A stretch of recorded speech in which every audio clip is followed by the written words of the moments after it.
The story begins with the world being destroyed, again. The protagonist ends up running into a wild demon girl. She's insanely strong, super high level, and can one-shot anything, but at least she's ridiculously hot. The main character ends up becoming a doomed one, convinced his end has finally come. It all started the year a game called The Will of the Earth merged with the real world. Monsters and NPCs started showing up on Earth. The planet was on the brink of collapse, but luckily, everyone turned into players. Everyone started at level 0 and could fight the monsters, except for Cie. He waited for the system window to pop up, but it never did. He was just an average college student, nothing special. And right when things mattered most, something weird happened. His character creation was interrupted.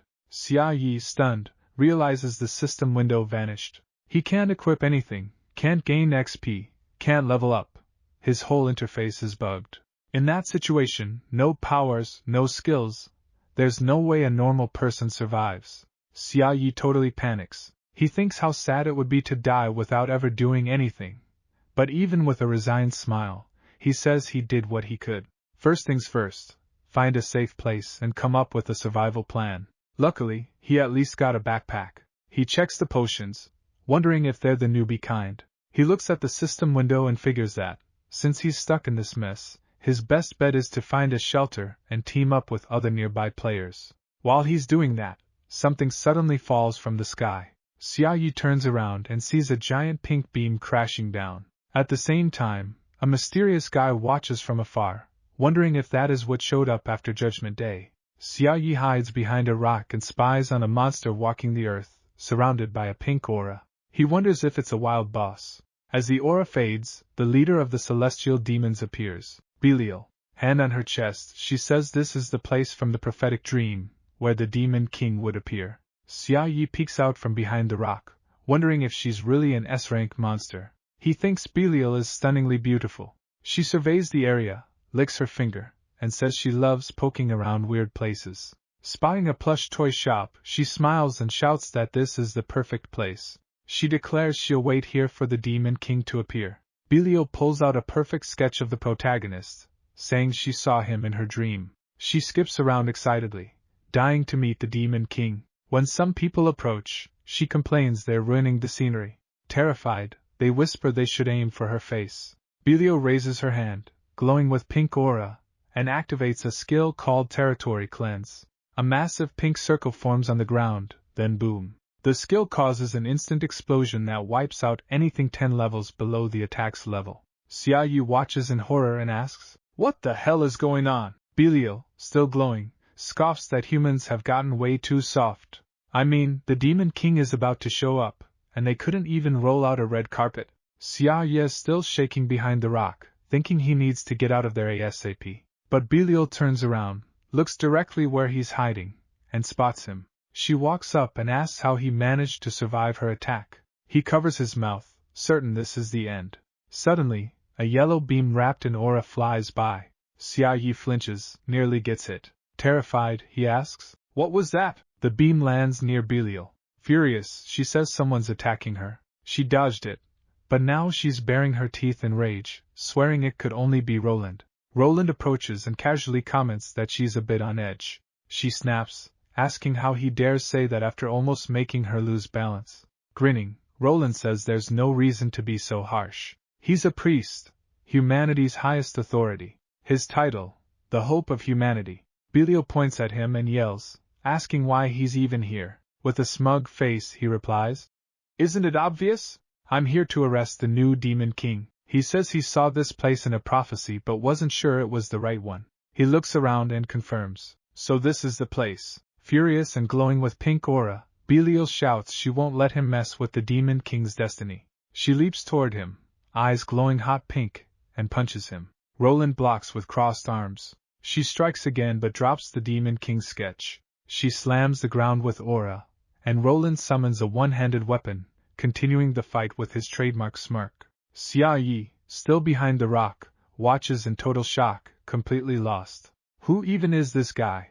Where the hell is he now? Belial loses half her HP bar from Roland's hit, barely staying on her feet, and asks if he really thinks he can beat her. Then, she heals and powers up even more. With a huge leap, She charges at Roland, screaming that she's going to kill him. Roland, sweating bullets, thinks she's totally nuts, and if she kills him, everything's screwed.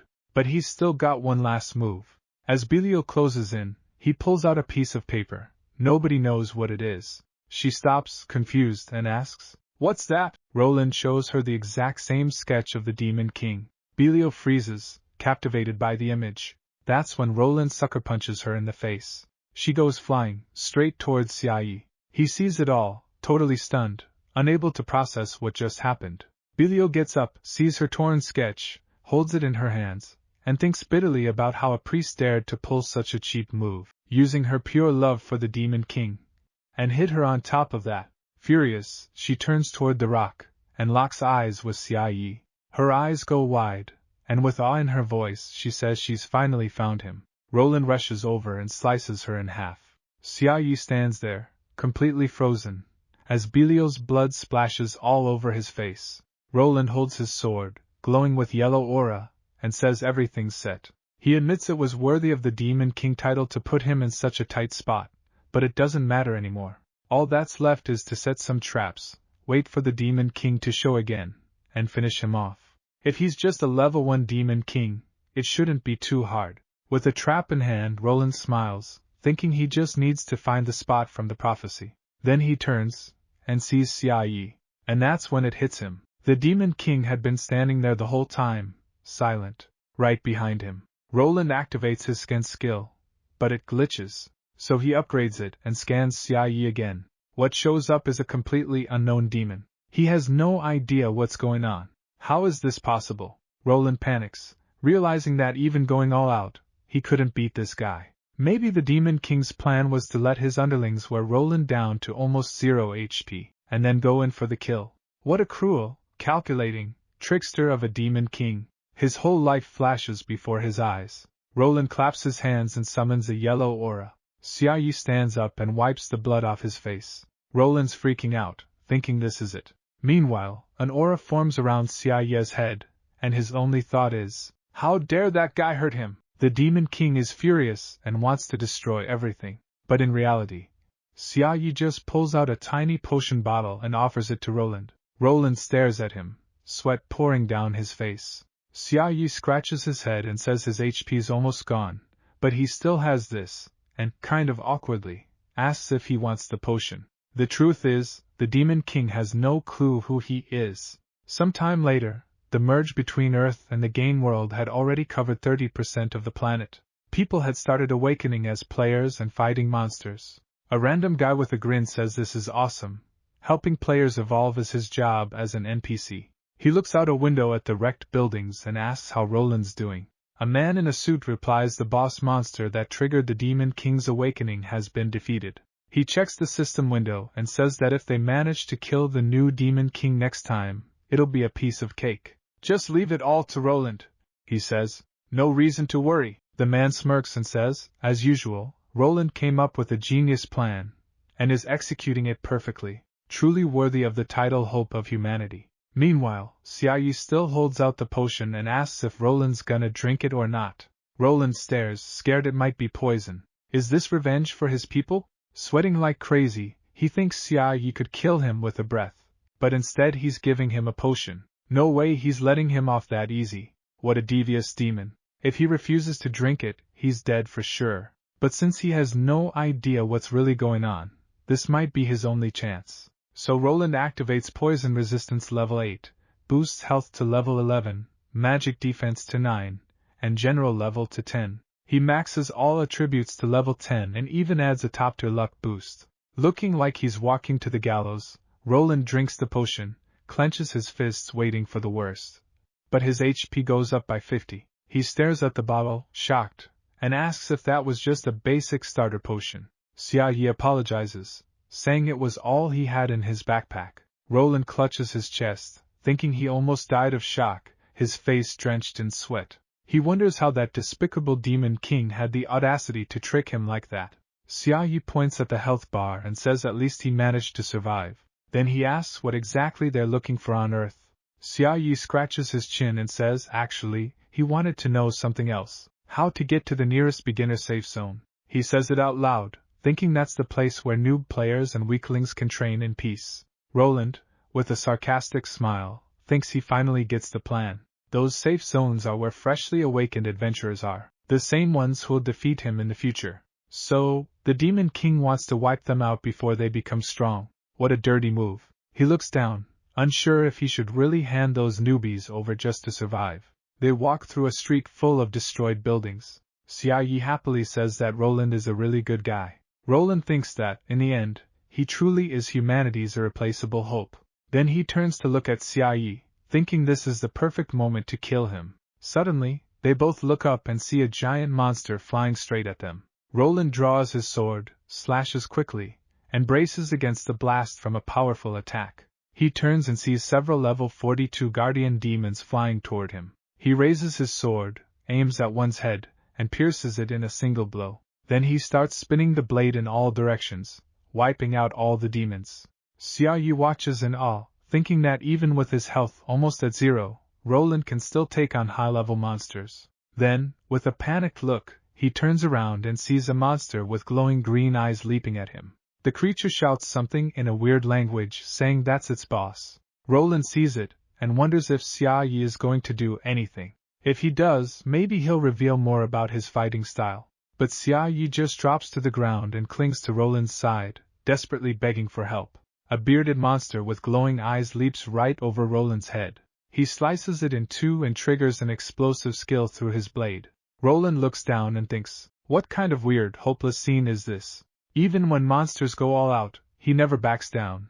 But you can tell he's got a ton of confidence. Still, even with all that power, he doesn't realize he's the one chosen to defeat the Demon King. Looks like luck's on his side. With Xia Yi clinging to him, Roland can barely stand and asks if he can loosen his grip a little. The way things are, he can't even move. Xia Yi lets go, opens the system window, and sees a bunch of potions in his inventory. He's surprised, thinking they must have come from some wild boss he accidentally beat. A bit earlier, near Belial's body, Xia Yi looks at her and asks if Roland's gonna loot anything. Roland says NPCs have common sense and don't loot monster corpses. So Xia Yi asks if he can, grabs some clothes from Belial, and says he doesn't mind taking them. With a big grin, he holds her stuff up and asks if Roland's sure he doesn't want anything too. After all, they're divine clothes. Roland, flustered, shouts that of course he's not taking anything. Xia Yi figures it must be some error with Roland's account. Too bad he won't even be able to use those clothes. But then he notices something in Belial's outfit, and calls Roland over. They start reading a book with some really weird content. Roland suddenly dashes off, thinking he can't leave this world in the hands of such a disgusting demon. Xia Yi thinks about looting everything a high-level boss dropped. Anyone would be thrilled with that kind of luck. If only he'd had that luck when creating his account. He looks ahead, pumped up, thinking he's come this far, so he's gotta do whatever it takes to survive. Then he watches Roland fighting off the remaining monsters and thinks it's amazing. Maybe one day, he'll be that strong too. Roland takes a deep breath and says they've reached a safe zone. As they look forward, they see a massive building. It's the prestigious Xingqian University. Xia Yi is shocked, realizing that was his school. Later, a photo of Belial drops to the floor as some unknown people comment that she was defeated and died. Several demons are seated around a table talking. A red-haired girl says out loud that they should send someone to find the new Demon King.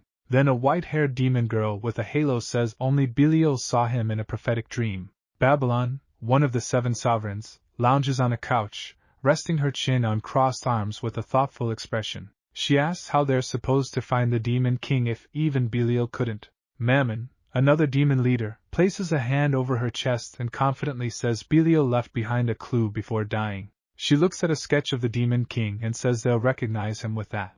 Babylon stands up and faces Mammon, saying she's just in time. According to info from a demon informant, Roland killed Belial and left the Demon King's birthplace, heading straight to the safe zone at the Agricultural University, and taking someone with him. Mammon thinks it through and concludes that person might be the Demon King. She pulls a paper from her pocket, saying the informant sent a sketch of an unknown figure. Babylon holds up a photo of Xia Yi and says that's his face. Mammon tosses the photo in the air with a grin, saying at least this proves the Demon King wasn't captured by Roland and is still safe. She shouts that there's no time to waste. They need to mobilize everyone they can. They must find the Demon King ASAP. Meanwhile, Xiaoyu looks around, amazed, and asks if this is the famous safe zone. He sees a huge line of people and says there are way too many. Roland looks at him with a smug smile, thinking his acting is pretty good.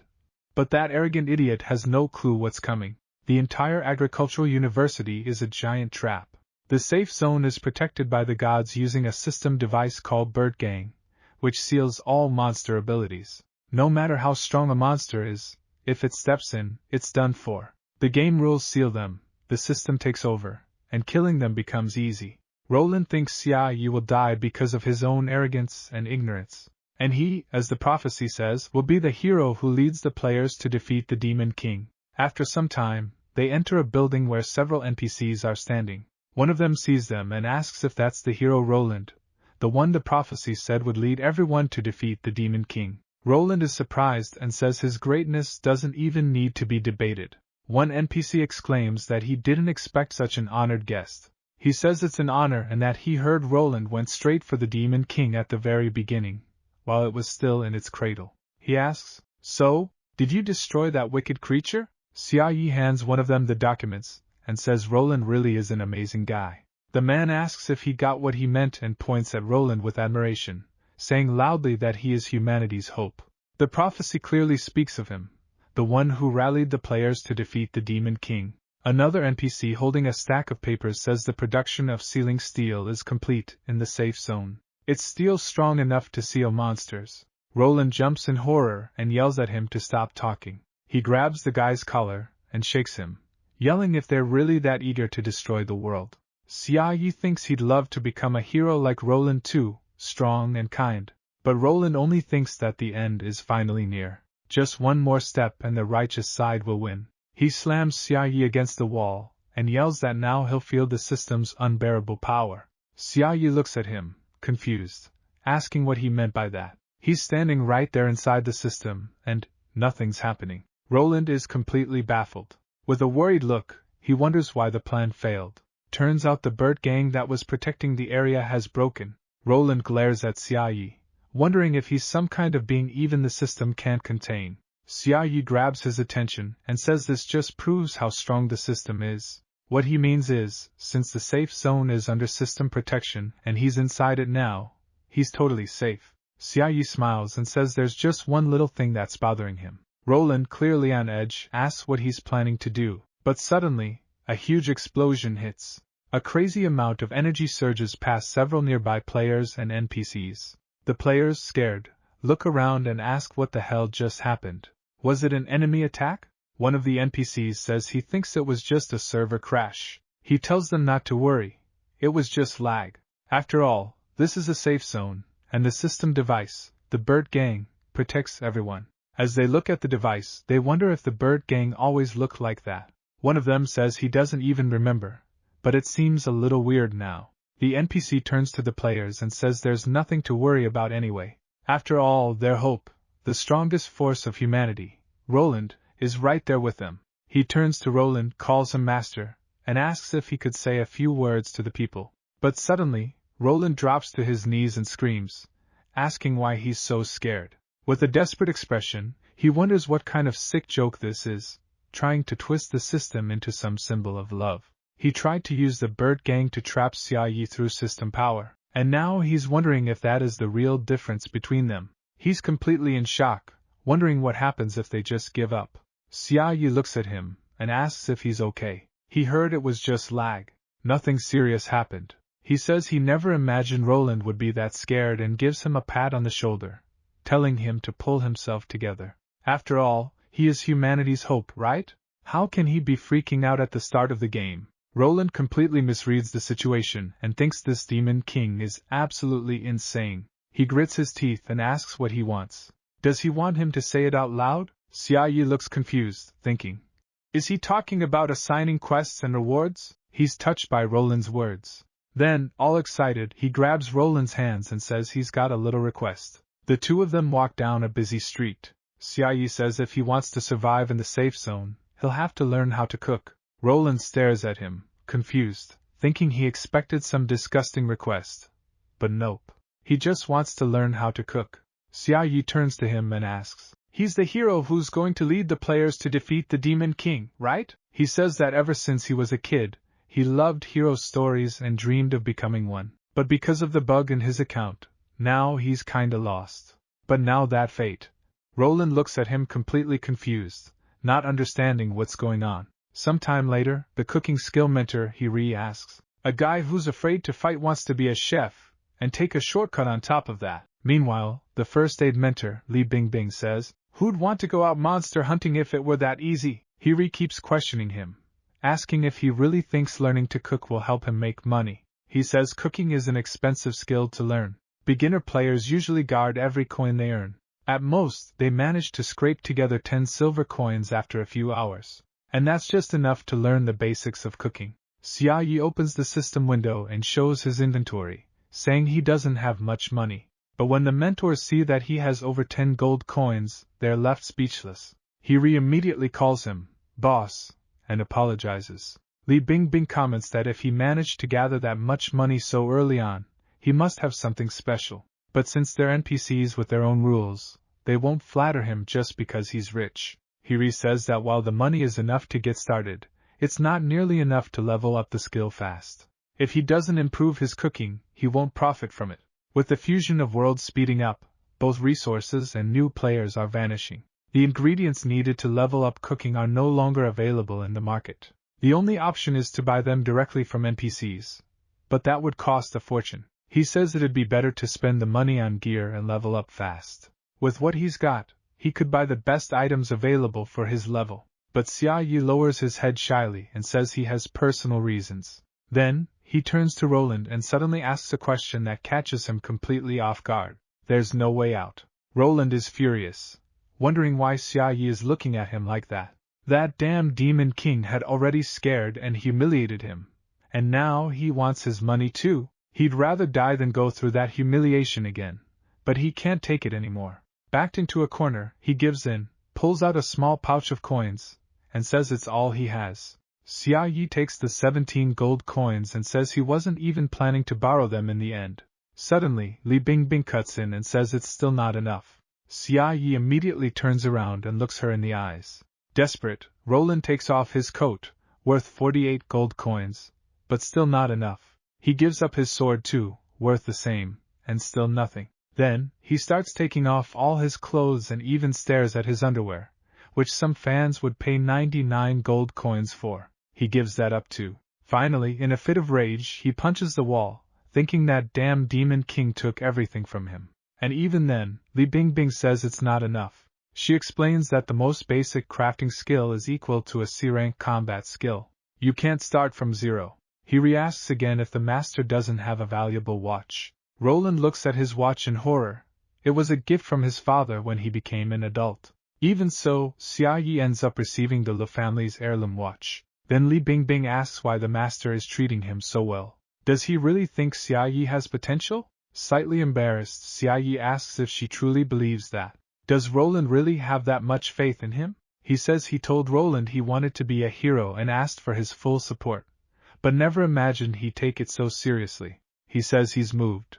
Roland, sitting nearby, starts crying, hating the entire world and wishing someone would put an end to his suffering. Xia Yi turns around and asks, "What about making money?" Li Bingbing replies that if he wants to earn some cash, he should try the merchant NPC. At the start of the game, players make money by selling items. Later on, they're shown at the marketplace, in the system shop. A guy is trying to sell a C-rank short underwear for 3 coins, an E-rank one for 8 coins, and even a pinky bone from a D-rank skeleton. The merchant says he's got good stuff. A guy wearing a helmet asks how much he'll pay for it. The vendor says 1 silver coin and 20 copper. The player gets mad, says that's worthless, and storms out of the shop, complaining that you can't upgrade any skills with that kind of money. He starts crying, shouting that being a player is way too hard. Xia Yi watches and thinks that in every world, money is always the problem. He walks into the shop and asks if he can sell a few things. The merchant turns around and tells him to lay it all on the table so he can take a look. Xia Yi puts everything Roland gave him on the counter. The clerk is stunned when he realizes they're all ranked items. He furrows his brow, thinking he's seen these before. Then he's even more shocked when he realizes they all belong to Roland.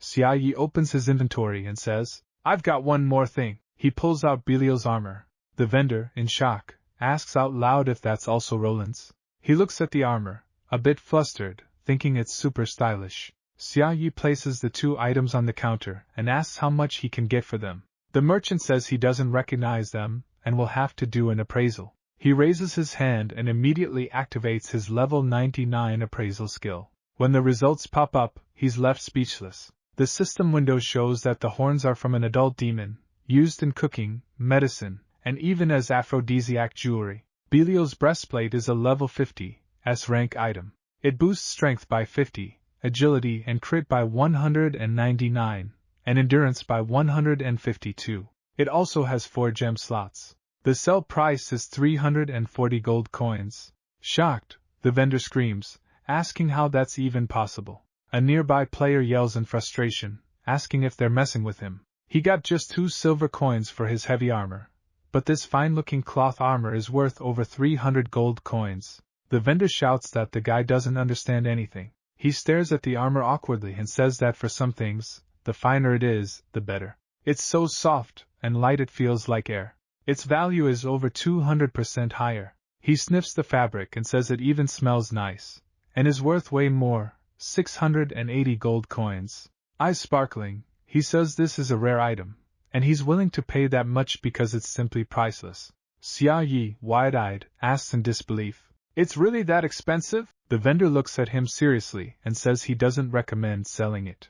If he does, it'll be recycled, and he'll never see it again. Xiaoyi replies that then again, it's not like he can sell it to other players either. So the merchant says he should just keep it, even if it's armor, and he'll look ridiculous wearing it, because once he hits the required level, he'll be able to equip it. It'll be a massive upgrade and make future fights much easier. Xiaoyi leaves the shop after selling absolutely everything, and in the end, he bags 955 gold coins. The merchant slams the counter in outrage, yelling who the hell would sell gear that valuable to someone else.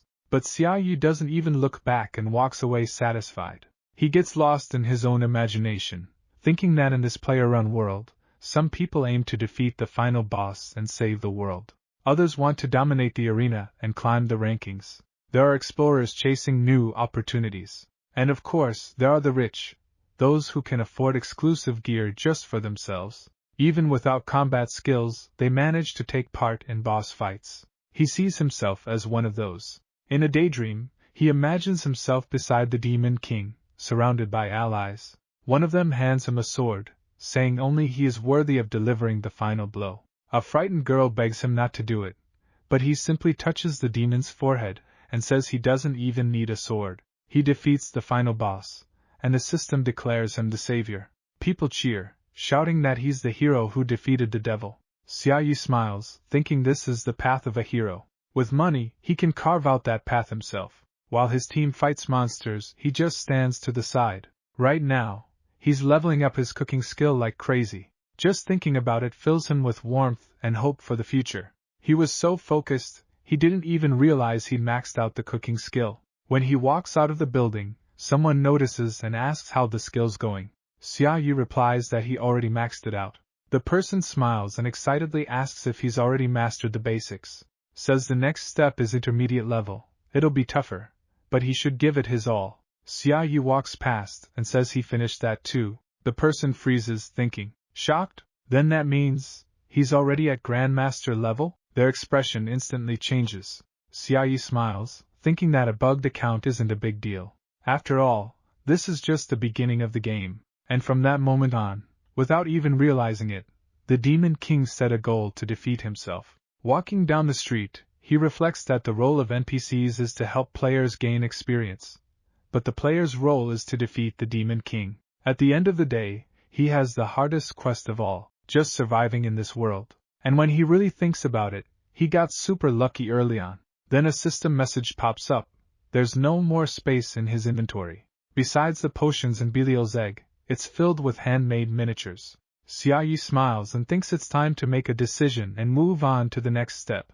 At that moment, the bus driver yells, asking if he's getting on or not. Later, Xiaoyi gets off at his stop, looks up at the massive building, and says it's the team's meeting hall. Inside, some people are chatting, saying they heard everyone in the group is already level 15 and that their combat power ranks among the top 5. They also say they're real pros, even taking on level 6 monsters. Xia Yi enters and hears someone say the captain is a professional player. Qin Haoren, a level 16 rookie thief with combat power 10, says now that their supplies are in, they're ready to go. Lu Jiu, a level 15 rookie archer with combat power 3, says she thinks the team needs one more player since the monsters are getting stronger, and asks the captain what he thinks.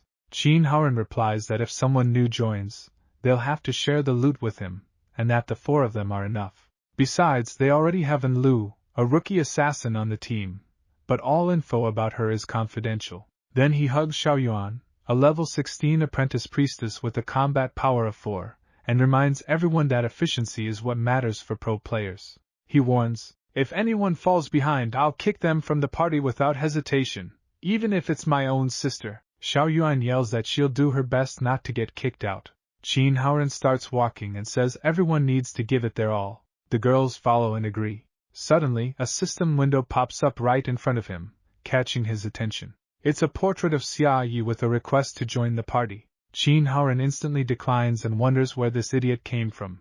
But the request pops up again. He declines again, but the windows keep appearing one after another. A smirk forms on his face as he thinks, does this guy really think he can fool me like this? He starts clicking fast to decline all the pop-ups. But this time, the system shows that Xia Yi has sent a trade request. Qin Haoren opens his eyes wide and asks if he's trying to negotiate now. He accepts, curious to see what this guy has to offer. The system window opens, and he's completely stunned. Xia Yi sent 10 gold coins. He shouts in shock, asking if this is for real. How is that even possible? He thinks that with all his resource hoarding skills, he's only managed to gather 2 gold coins and 57 silver so far. And this guy just throws out 10 gold coins right from the start, when even learning basic combat skills takes insane planning due to lack of resources. 10 gold coins would be enough to master basic skills and get a solid gear set. That would make leveling up 5 times faster.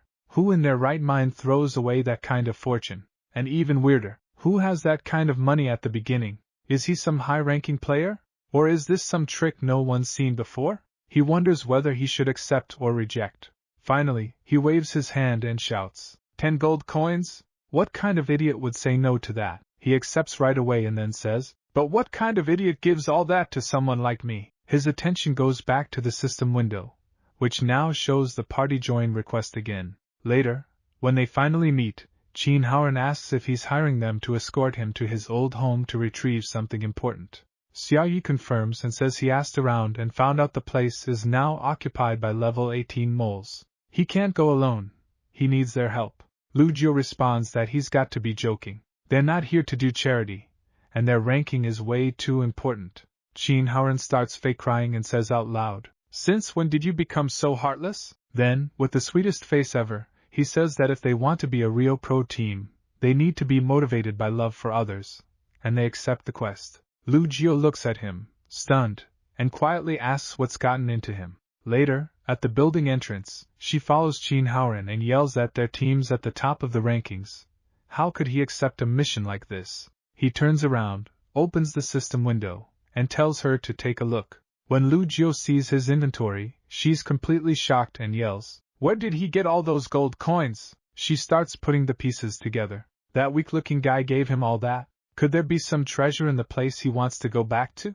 Qin Haoren smirks and says he's got it figured out. There must be a ton of treasure in there. Xiaoyuan, stunned, asks if he really plans to rob Xia Yi. He says the stuff in there is probably worth way more than 10 gold coins, and that'll make the team even stronger.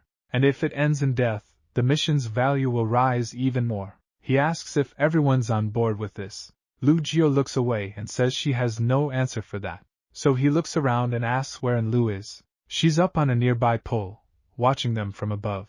She says if they can win, she's in. Xiaoyuan, looking worried, says she has something to say, but Qin Haoren completely ignores her and says no one cares. That stuns her so much she's frozen in place. He keeps walking down the empty street, saying it's time to move forward. The hunt is about to begin. After a while, Qin Haoren and his team defeat several monsters on the street. He turns around and asks the boss if this is the place. Xia Yi looks at the building with a smile, and says he lives on the 6th floor. Qin Haoren swings his knife with a smile, and says there's nothing to worry about. Even if those moles are level 18, they're pros and will protect him no problem. Soon after, they walk through a grimy hallway, and everyone seems calm with Xia Yi in the group, except for Xiao Yuan, who says something's off. Ever since they accepted the mission, she's had a weird feeling. A system window pops up saying this is a residential building with a level 25 unknown type quest. She says she doesn't like this at all. Qin Haoren looks at her and asks if she thinks she knows the game better than he does. He walks ahead and says if she doesn't know anything, she should shut up and follow the team, and if she pisses him off again, he'll leave her behind to die. When they reach the right floor, Xia Yi starts looking for apartment 606. He finds it, thanks the team, and says they're really reliable. Qin Haoren smiles wide and tells him to go grab his stuff quickly. Xia Yi calmly starts opening the door, but Qin Haoren dashes toward him, about to stab him in the back. Suddenly, a level 22, rank A mutant sewer rat ambushes the team, interrupting the attack. They jump aside just in time, and the rat's attack smashes into the floor. Qin Haoren, completely shocked, yells, "What the hell is a level 22, rank A monster doing here? You guys made it out, right?" The whole team backs up against the wall and confirms. Xiao Yuan asks where the boss is. They all turn and see Xia Yi falling into a hole created by the rat's attack. Everyone goes silent for a few seconds, just staring. No one moves. Then, a huge grin spreads across Qin Haoren's face, and he says the boss is gone. And Lu, calm as ever, jumps into the hole and says she'll go save him. He shouts her name as the rat watches her disappear into the hole. Qin Haoren, surprised, says that was completely unnecessary. Then Lu Jiu shouts, calling his attention. She faces the monster, and says they've got a serious problem. Qin asks where all these clumps came from. A level 22 monster? Lu Jiu says even with a well-balanced team and good teamwork, it's nearly impossible for 3 players to beat a monster of that rank. Xiao Yuan, worried, asks if there's any chance, considering their level difference. She's 6 levels below. Lu Jiu replies there is, but the risk is sky-high. The treasure's right there, and they've already wasted a lot of time. It would suck to walk away empty-handed. Getting rewards is harder every time. Their only option might be to retreat. Qin Haoren stares at the ground and says maybe it's worth another look. Something's strange about that monster. Then the rat suddenly yells that it's sorry. The Demon King starts looking around, trying to locate him. He looks down the hole, terrified, and says out loud that the Demon King fell in. As Xia Yi falls, he starts crying and asks if he's going to die now. If he dies, will the system wake him up again? And that's exactly what happens. He hits the ground, loses 999 HP, but stays alive. He didn't even feel any pain.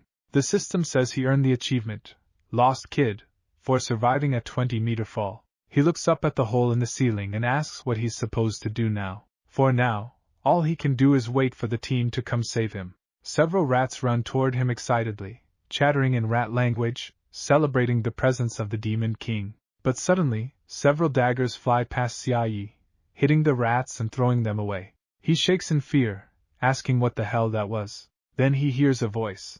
Lu arrives and tells him not to be scared.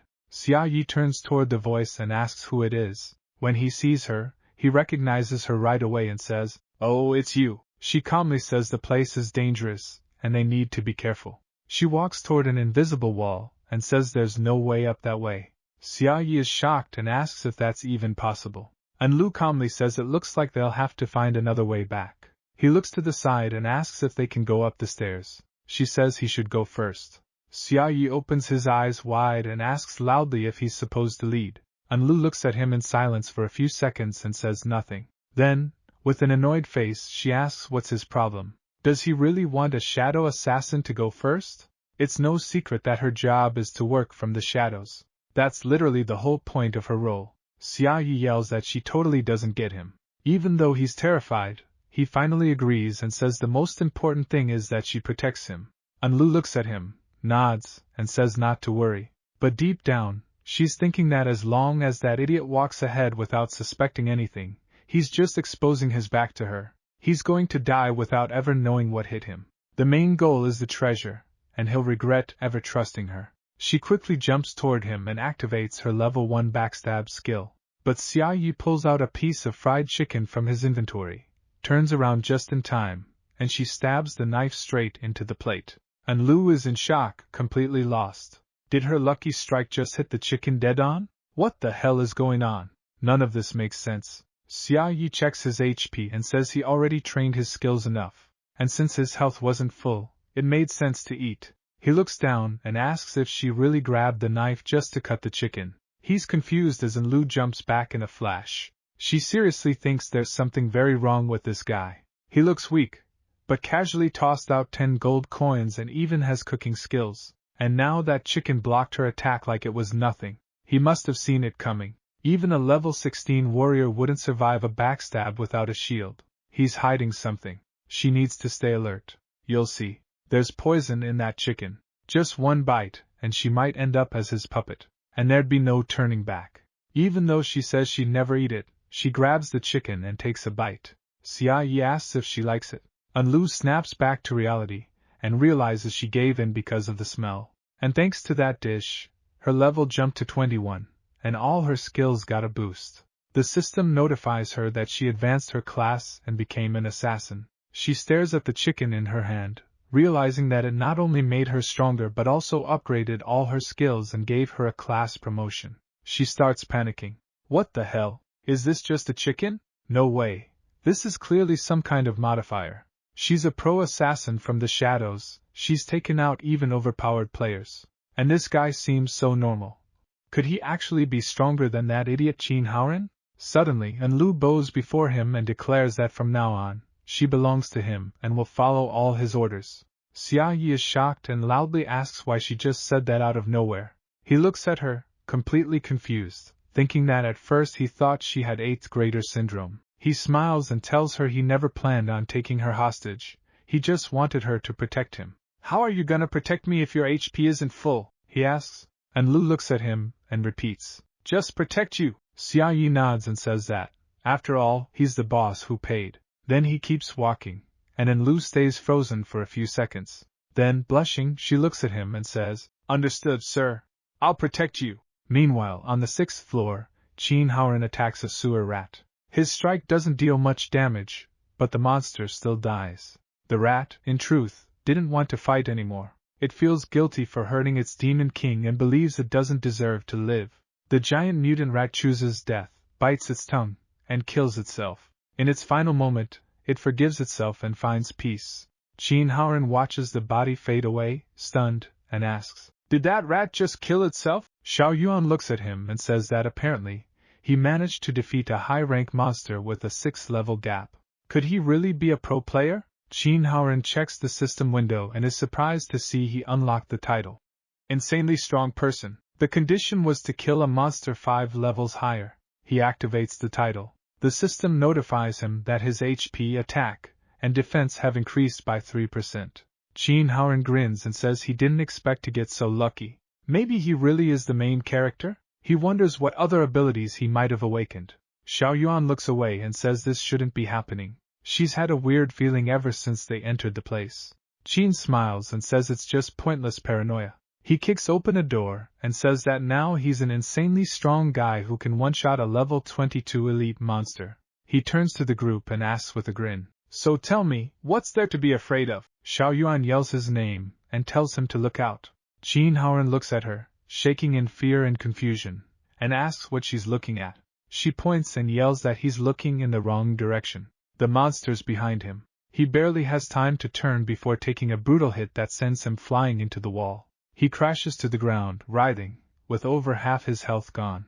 He scrambles up, terrified, wondering how this is even possible. Is it really a monster that high level? The system window pops up and confirms it. It's a level 35 A-rank feline demon boss. The monster activates Roar LV.1 and unleashes powerful sonic waves at the two girls. Both are blasted into a wall, left with only 32% HP. Xiao Yuan, stumbling, asks why this is happening. Monsters that strong should only appear in dungeons. Lu Jiao shouts, how the hell is this possible? Xiao Yuan replies that she's felt something off ever since they entered the building. Could this place have turned into an instance? What do they do now? Lu Jiu says maybe that's why there are so many high-level monsters here. Qin Haoren says he'll distract the boss so they can find an escape route, but before he even moves, the monster attacks again. He gets slammed and ends up with barely any health. He yells desperately for someone to heal him. Now, Xiao Yuan agrees and casts a healing skill, restoring 144 HP.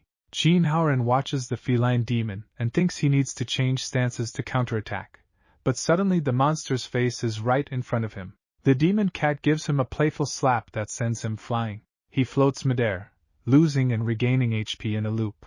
He crashes down and mutters, "I'm an insanely strong person." With just 1% health left, he begs them to stop and let him die already. Lu Jiu seriously says that not even 5 players could take down a level 35 boss.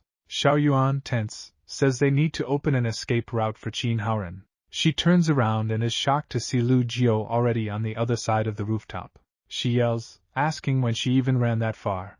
Lu Jiu gives an awkward smile, and says that even though they teamed up to win, this situation isn't about winning anymore. Their contract is broken. Xiao Yuan, scared, says she understands but that this is going too far. The demon cat gets ready to attack Qin again, who pretends to be dead. Xiao Yuan screams his name in panic. At that moment, Xia Yi opens the door to the floor and walks in cheerfully, asking, "Isn't that Bao Bao?" Immediately, the demon cat shrinks and runs to him.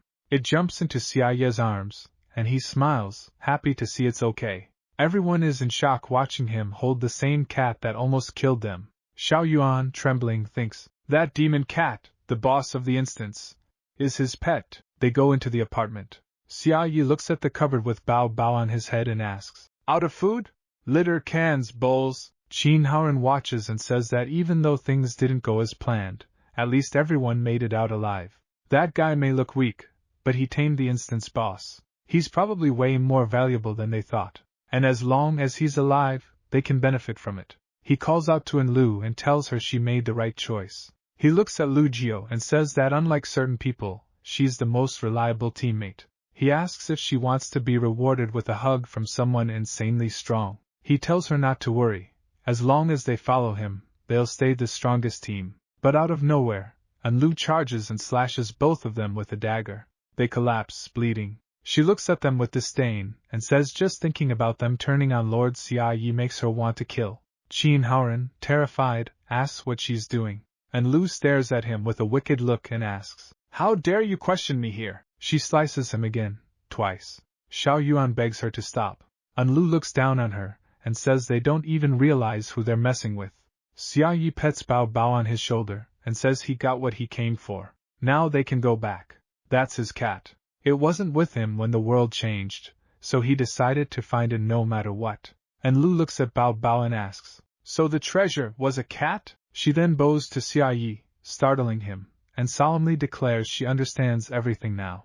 From this moment on, they are companions. Xia Yi looks at the 2 bleeding bodies on the ground in silence for a few seconds. Then, realizing what just happened, he screams in horror, "What the hell just happened here?" Xiao Yuan rushes to heal them while Enlu, completely calm, says she saw they were hurt, and, unable to save them, decided to ease their suffering. Qin Haoren, fuming, says, "I still had, like 60% of my HP.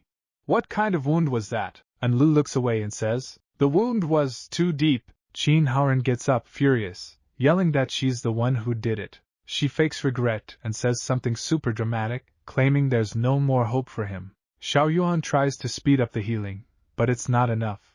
The bleeding is too intense. Qin Haoren's HP is dropping way too fast, and she can't heal him in time. From a distance, Enlu smirks, thinking, on top of everything else, he even poisoned the dagger. Qin Haoren's body starts to fade. He realizes he didn't die to the level 22 sewer rat, or the level 35 demon cat, but now he's dying because of a player. He realizes he made a mistake, and starts to regret it, but it's too late. Just then, Xia Yi catches everyone's attention, saying he wants to try something. He pulls out a bandage glowing with a purple light and asks, "Will this work?" A system window pops up. Phantom cloth bandage standard. Item rank A. Usage requirements. First aid skill. Effect. Restores 36,500 HP over 8 seconds. Qin Haoren stares in shock and says that bandage can only be used with the first aid skill. Lugio asks if it's really such a high-level bandage. First aid is one of the most expensive skills to learn. Plus, you have to level up bandage crafting from level 1 to 45. A bandage like that heals as much as 5 professional healers at once, and can even be used mid-combat on level 80 tanks. But at the start of the game, resources were scarce. Nobody invested in that skill. Players couldn't even afford it. With a smile, Xiaoyi says he just wanted to survive in this world, so he figured learning to heal was the smartest move. That's why first aid was the first skill he leveled. He never thought it'd come in handy like this. Qin Haoren stares at him, completely stunned, thinking. He threw out 10 gold coins like it was nothing, made the dungeon boss his pet, mastered first aid, and I still had the nerve to attack him. Are we all just complete idiots? Anlu watches and thinks, is he going to heal them just to kill them again? As expected of the Lord, he really knows how to have fun. A dark aura starts to pour out of her, and she bursts into laughter. Qin Haoren and Lugio freak out and say maybe they'd rather not be saved. Xiaoyi sits in front of them, hands over the bandage, and says, just use it already. Qin Haoren stares at the bandage, shocked. It really is phantom cloth. Do I even deserve something like this? He was about to say more, but Xiaoyi cuts him off. Enough. What's more valuable than a life? Overcome with emotion, Qin Haoren starts crying at Xiaoyi's kindness, saying he now owes him everything. A system window appears. It's a trade request. With a calm smile, Xiaoyi says he didn't plan on charging anyone, but since they're insisting so much, he won't turn them down. Then he bursts into laughter. The system announces, Qin Haoren has lost 12 gold and 52 silver coins, now completely broke. Lugio also lost everything, 82 silver coins. Xiaoyi now holds 13 gold and 34 silver coins. He smiles and says there's no need to worry anymore. Since they paid him, he won't let them die. He applies the phantom cloth bandage. Qin Haoren feels amazing. He thinks, this isn't just a bandage. This thing healed even my soul. A system window appears in front of him, Lugio, and Xiao Yuan. Qin Haoren, blushing with shame, holds up the notification and says he doesn't care that he lost all his money. Everyone's stunned. All 3 of them leveled up, and their classes improved just from using the bandage. They check themselves and realize their wounds are gone, and they also got a buff. Even their bodies feel refreshed. The 3 of them gasp at the same time, completely shocked, thinking, that must have been a hidden modifier on the phantom cloth bandage. They kneel and bow. Qin Haoren forces Xiao Yuan to do the same, and shouts to their boss that they're beyond grateful. He says from now on, they'll treat him like an older brother, and will gladly die for him. Xiaoyi turns them down with a smile, saying there's no need to go that far. He helped because he wanted to, not for honor. Then he casually adds that the bandage costs 30 gold coins, but they can pay him back later, nice and easy, with 35% annual interest. And Lu looks at him, embarrassed, and thinks, now I get it. He's going to crush them the dirtiest way possible, through loan sharking. Yep, that's our real boss. Sometime later, the system announces that the team has cleared the dungeon and gained 50,000 EXP. International announcement. Qin Haoren, Lugio, Xiao Yuan, and Lu, and Xia Yi have completed the residential building dungeon. Players outside see the announcement and start commenting. Xia Yi, still stunned, stares into space. Then he turns around, panicked, and asks, wait, that house was a dungeon the whole time? Qin Haoren nods and thinks, and he even made the dungeon boss his pet. Roland, busy elsewhere, also sees the notification and his eyes go wide. The Demon King cleared his own dungeon, he thinks, shocked. Back in the University City, people are pointing at the group. They're back. That's the team that cleared the dungeon, right? They wonder how they managed something like that, especially for a dungeon above floor 10. Xiaoyi blushes, thinking it had nothing to do with him. He was just a customer. But someone points at him and says, that guy over there, that's Qin Haoren, that pro gamer who dominated MMORPGs. His title appears. He's incredibly powerful. Now it all makes sense. With someone like him, of course they beat it. Qin Haoren, with that smug grin, says they've clearly heard of him, but insists it wasn't just him. They only won because of his little bro. Suddenly someone yells from the front, telling them to accept their honors. And Lu turns and asks who said that. Everyone sees Roland, standing in the street with a totally drained expression. He's thinking the most important thing now is to keep quiet. He cannot let anyone learn the Demon King's true identity. He straightens up discreetly, fixes his posture, and walks over. He says not just anyone can accomplish something like that on behalf of Celestial City. He offers his congratulations. Xia Yi, touched, calls him brother, while Qin Haoran cringes, thinking he didn't have to shout it like that. Then Roland ties up the 4 team members with a whip and says he's personally escorting them to get their medals. The crowd looks confused and asks, why did they leave Xia Yi out? With a calm smile, Xia Yi answers that he was just a customer, so he wasn't invited. He even smiles and says it's fine, really. Later, in an alley, Roland punches a wall in frustration and shouts, have you never had a near-death experience or what? Stop saying stupid stuff. Qin Haoran, shaking, asks what he means. Could it be that humanity's last hope has such a terrifying side? Roland looks at the others and says the guy they were with has an extremely complicated personality. Lu Jiu calmly asks what he means by that. He asks if they noticed how Xia Yi never mentioned his rank or class. She asks if maybe he was just hiding it. Roland replies, it's not that he was hiding it, he doesn't have one, and then drops the bomb. He's not a player. Everyone is in shock, shouting in confusion. Qin Haoran asks, what do you mean he's not a player? Lu Jiu says, what kind of explanation is that? And Lu, calmly standing in the back, says, then he must be a demon. Lu Jiu spins around, shocked, and asks what she's talking about. And Lu smiles and replies, with power like that, he's gotta be a high-level demon. Roland stares at her, surprised, thinking he never expected the quiet one to be so sharp. But that's even better, he confirms, you're right, but there's more. With a serious tone he says, his true identity is the Demon King. Everyone in the team, except Lu, is completely stunned by Roland's revelation. He says Xia Yi disguised himself so perfectly as a newbie with a glitched account. Even he started to believe it. To avoid the worst-case scenario, they'll need to monitor his every move. If the Demon King is forced to reveal himself, it will spell disaster. The 4 of them are at the top of the rankings. They're the best players out there. To Roland, they're humanity's last hope, just like him. He extends his hand to Qin Haoran and proposes an alliance. They need to find a way to kill the Demon King. Qin Haoran shakes his hand immediately and says victory will be theirs. He turns to the team and says they now have a deal. Before leaving, he flashes a smile and says together they'll bring justice and save the world. Lu Jiu, suspicious, asks if he really wants to join Roland and fight Xia Yi, considering how strong Xia Yi is. Qin Haoran replies with his usual fake smile, of course not.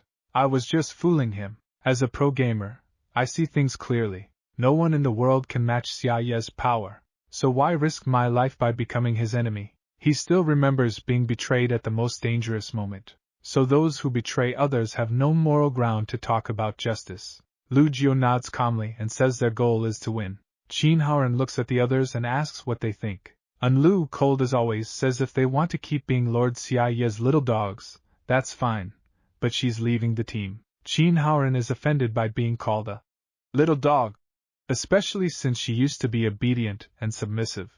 Now she's acting completely different, and that annoys him. Xiao Yuan tries to say something hesitantly, that he'd like to go with them, but can't even finish the sentence.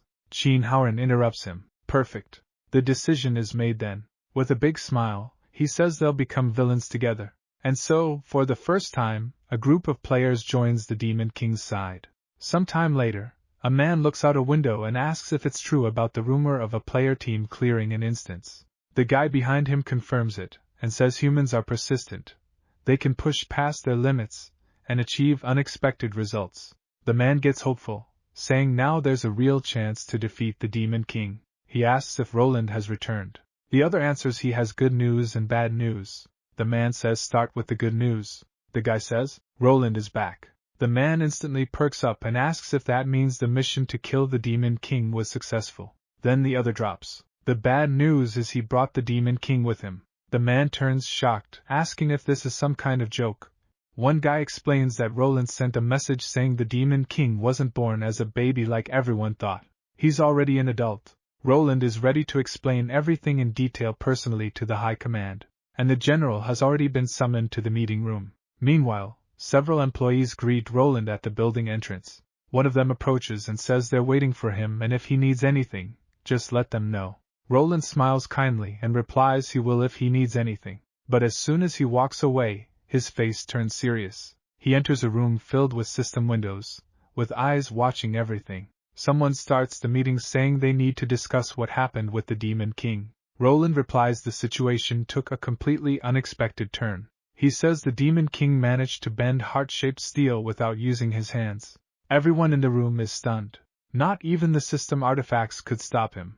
They comment he must have absurd power. But then, why didn't he destroy everything at once? Did he just want to show off his strength? But why? What's his goal? Roland says from what he observed, the Demon King wanted him to allow the Demon King to join the humans. He made a deal, committed to it, and that's why he's acting friendly. The group asks again what his motive could be, even getting irritated. Does he really think asking those questions will get an answer?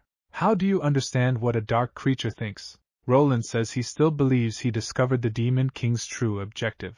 Everyone perks up and praises him, saying as expected he's brave and smart, the real hope of humanity. They asked him to explain what the Demon King's real plan is. Roland looks serious and says, his goal is to infiltrate the players' society, create chaos in political systems and alliances, and completely destroy humanity. Everyone is shocked and starts talking loudly, trying to understand what he means.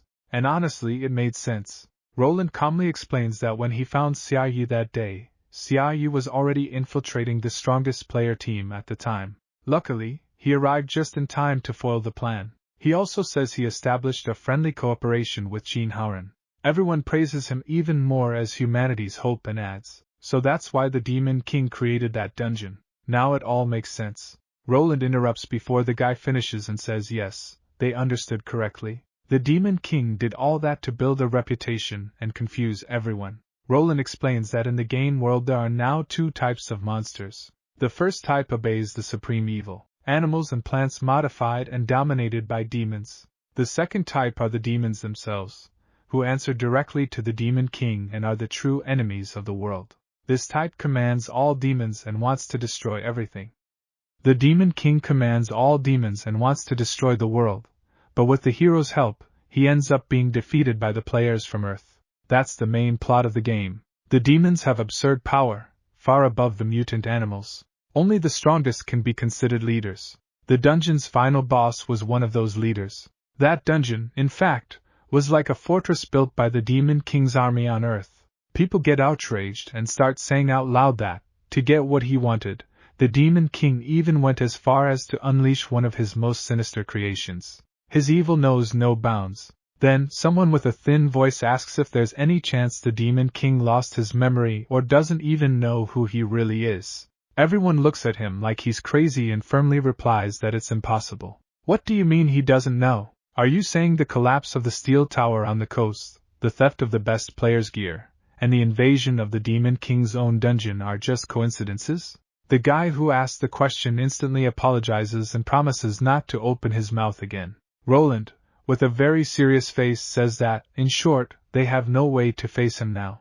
All they can do is wait for the players to arrive little by little on Earth and evolve. Only then will they be able to try defeating him. Until then, he'll keep everything under control. People agree. All hope is in his hands. It's the only way. Roland says goodbye by saying that, for now, he can only keep watch. The system windows disappear and someone says he must protect the future of all humanity. Meanwhile, Xiaoyi is lying on a soft bed with a calm expression on his face. He looks at the money in his hand and thinks it's ironic how the world's money is now nothing more than a bunch of useless paper. In this dangerous game world, true wealth is living in a safe zone. And he was smart. He bought the property when it was cheap. The place he bought in the safe zone is nothing less than an entire administrative building. In the end, after spending everything on that luxury house, he was left with 23 silver coins and 1 copper coin. Xiaoyi is in a huge room, with the bed in the center, and thinks that at least this way he ensures his safety. He can't just wait for property prices to rise. He wants to play the game, but since he has no combat skills, he needs to find a way to earn money. He opens the inventory, which is full of fried chicken, figurines, ghost bandages, and Belial's egg. Xiaoyi thinks hard and falls into thought. First option. Use his production skills to help other players and charge a commission. Second option. Gather various items and sell them.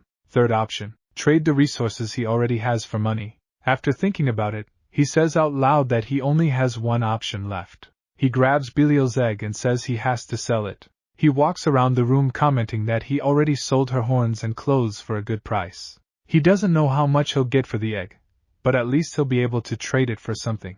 Out of nowhere, he slips and drops the egg. He yells, worried, saying it cracked. He starts tearing up in despair, wondering if that'll make the egg lose value. He uses a ghost bandage to wrap it completely, and leaves it on the table, saying he's going to sell it early, before it gets totally ruined. Then he says he needs to order food, take a bath, and sleep.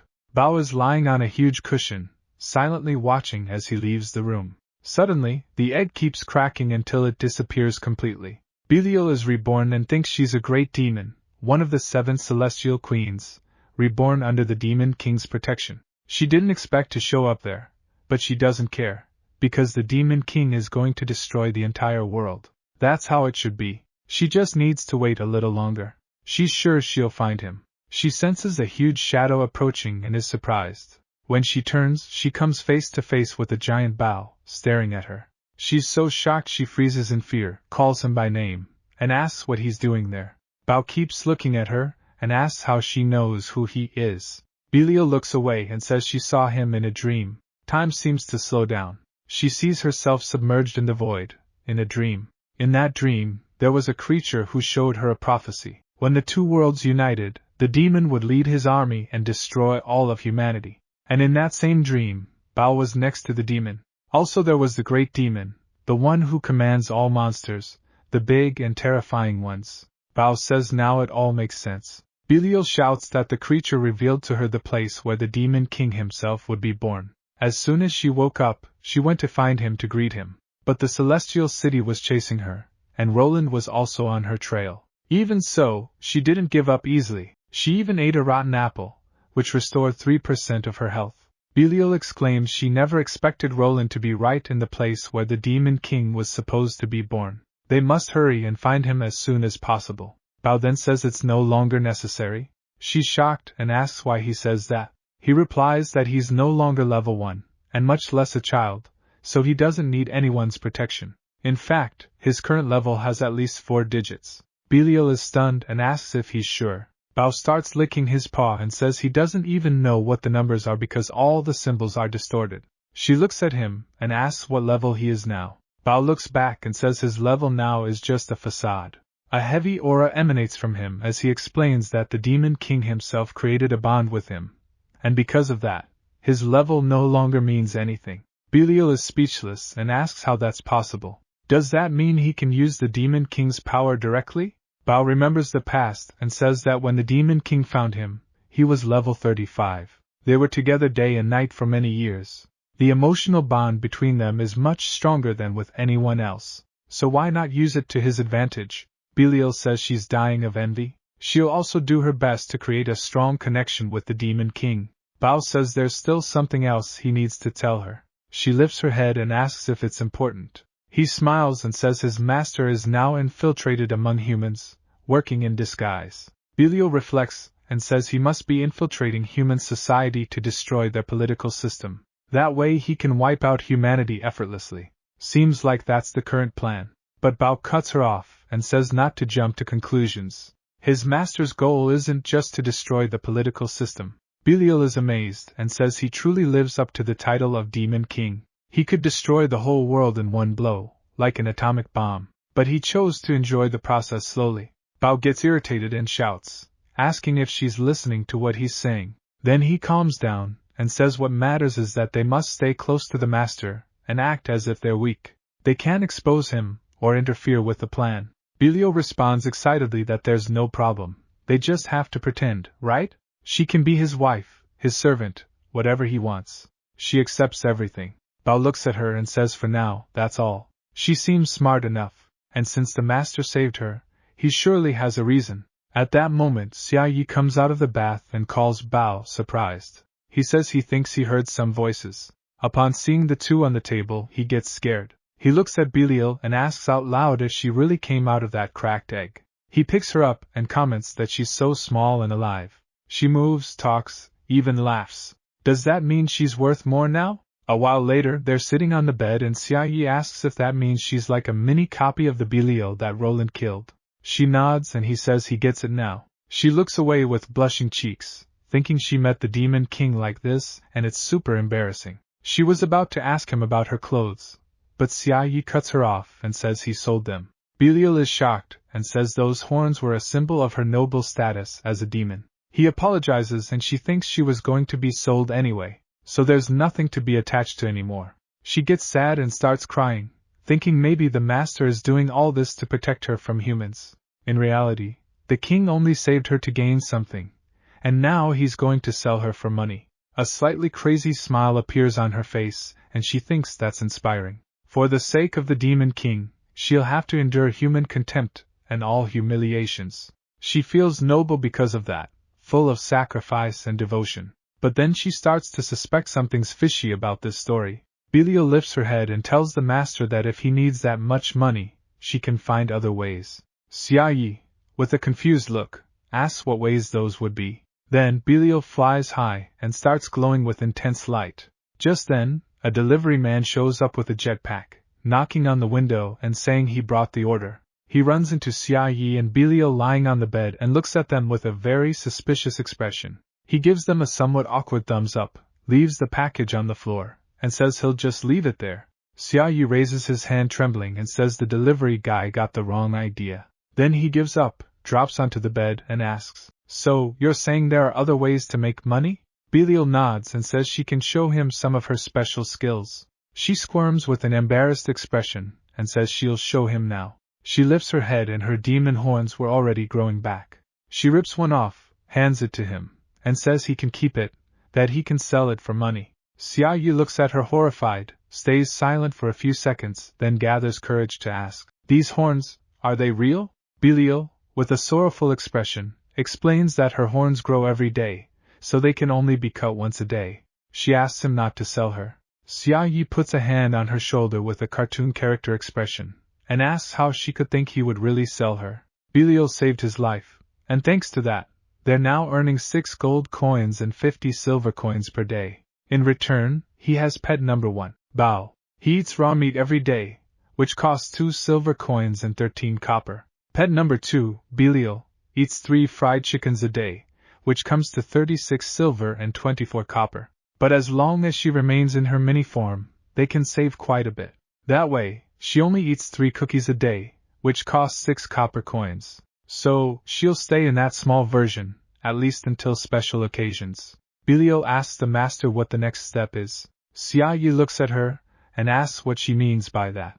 Bao is shocked by such a direct question, and thinks she's quite dumb. With that kind of question, they're going to end up exposing themselves. Xiaoyi replies that the goal of the game is for players to evolve in order to clear dungeons. But in their case, the main focus is simply to survive. Bao watches him and thinks that, as expected of the master, he's following the plan to the letter, and even answered like he's playing a role. Belial, all excited, says she got it. They'll just stay there and wait for what comes next. Xiaoyi confirms that, in general, that's it, but they also need to make money, because when they reach the final dungeon, they'll have to buy a prestigious team leader. He opens the system window and says he plans to buy raw materials, send them to production, and then sell the finished products, earning commission from that.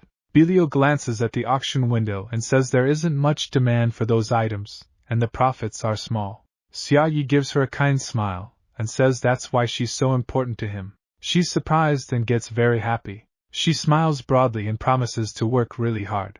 The next morning, Xiaoyi runs out of the house headed for some unknown place. Belial watches him from the apartment window, blushing, thinking how wonderful it is to be able to help the Demon King. At the same time, the destroyed outpost begins to shine brightly, and someone says he arrived after Lord Roland. It was the second highest level NPC, the Bishop of the Church, Lord Pucci. Roland watches him with a smile and says reinforcements have arrived. The NPCs comment that, once all the high-level NPCs are present, they'll finally be able to begin the attack, and they won't have to fear that terrifying demon anymore. Pucci smiles and says they're exaggerating too much. Roland gets serious and asks what he means by that. Pucci keeps smiling and says they're overestimating the Demon King's power. How could a demon baby have so much power? They only accepted his plan because he wanted to risk everything to defeat the Demon King. But since he was too strong, Roland made up an absurd story to avoid admitting that his plan had failed, right? So, can he really be called the hope of humanity? Roland frowns and says nothing. At that moment, an NPC runs into the room shouting that a level 89 monster appeared in the south. They say it's dragons, but they're actually mutant lizards. About 8 fortresses were destroyed, over 4,000 players and 89 NPCs died. They need to request reinforcements urgently. Roland runs out toward the exit and says he's on his way. Poochie is surprised by his speed.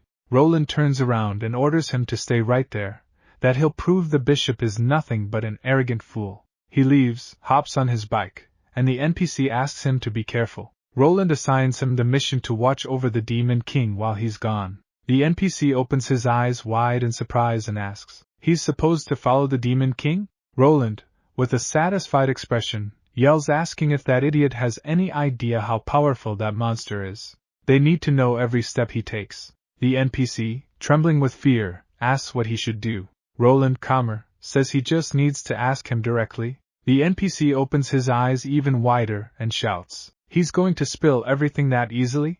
Then Roland hands him a package and tells him to take it with him. The NPC, still in shock, looks inside the package and asks, "Is this a gift?"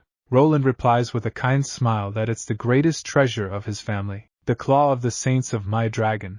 The NPC is stunned and asks out loud, "And you're just handing this over like that?" Roland says confidently that there's no need to worry, he already has his father's consent. The NPC replies that it's not about consent, that he's scared by the value of that item. How can they give away something so valuable like that? Roland just smiles, pats him on the shoulder, and says he'll succeed. That when others see the effort and dedication they're putting in, they'll be moved and thankful. The NPC looks at him silently, and thinks that guy is so humble it makes you want to cry. Roland warns him that, if the Demon King tries anything while he's away, he must try to interfere.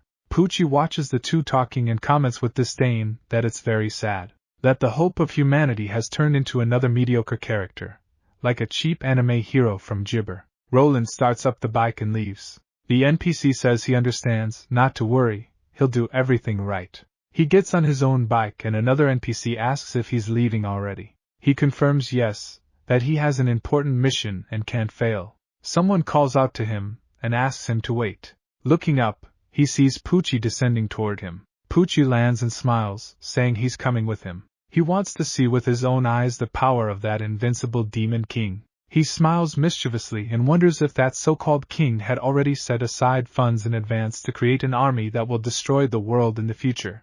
Maybe he really does have financial skills for that. Who knows? Maybe he underestimated the demon. He smiles and says he wants them to call a meeting. The NPC turns to him and says it's no time for jokes. He asks him to just observe from afar and not do anything dangerous.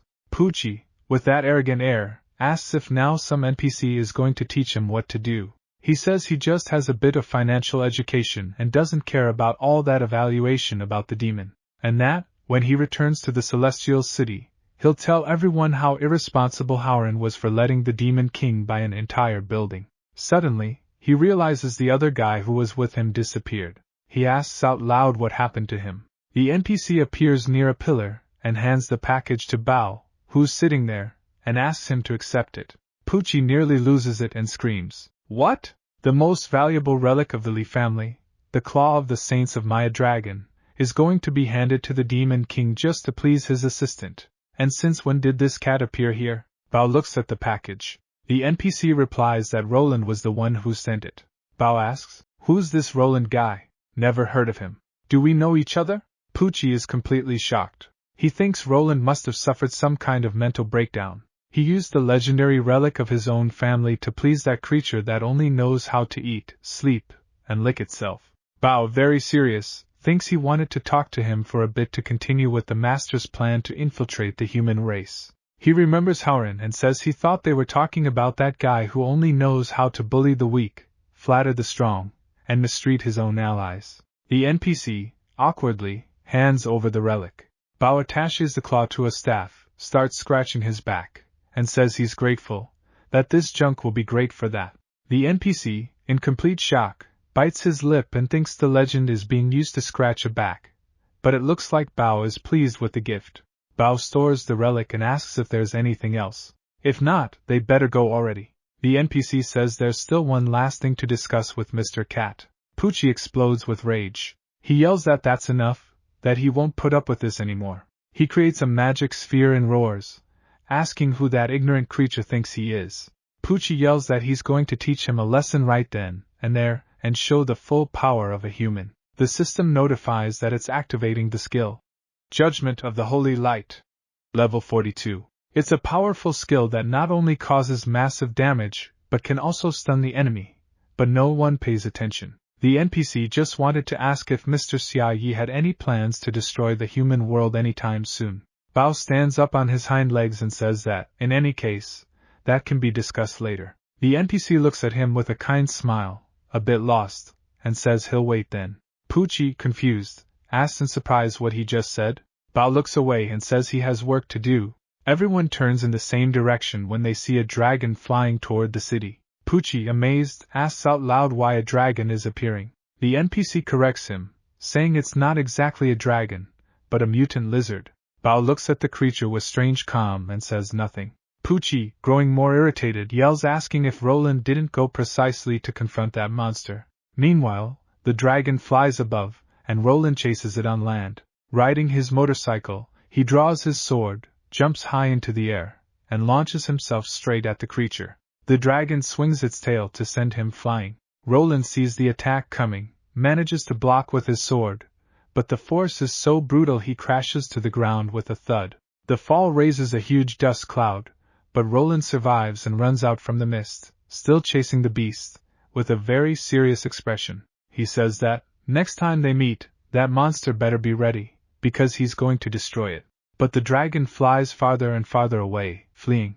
Roland realizes and says that bastard understood he lost, and went off to find a safe place. The NPC watches the monster flying full speed toward the city and asks out loud what they should do. Poochie is thinking exactly the same thing. Roland couldn't stop the creature, but Poochie still believes there's no reason to worry. That's a safe zone, so he wants to see how strong its defense is. He looks at a heart-shaped defense tower and shouts, asking what happened to the Burt Gang Tower. The NPC replies with another question. The bishop didn't know? At first, it was Roland himself who activated the tower against the Demon King, and it stayed that way ever since. Poochie, with a worried face, shouts that now's not the time to tell that story. The dragon flies high and fast, and starts concentrating energy in its mouth. Poochie sees that and says out loud that it's a terrible sign. If that attack hits, and without the protection tower, all the low-level players in the safe zone are going to die. The dragon creates a huge sphere of magical energy, and it's clear that this is the end. It fires a powerful beam, but then Bao's eyes glow with energy. In response, he shoots a deadly beam from his eyes. The force of his attack is so absurd that the dragon's blast fades into the air, and his beam goes straight through the monster's body. From a distance, Roland stops and watches without understanding anything, asking what's going on.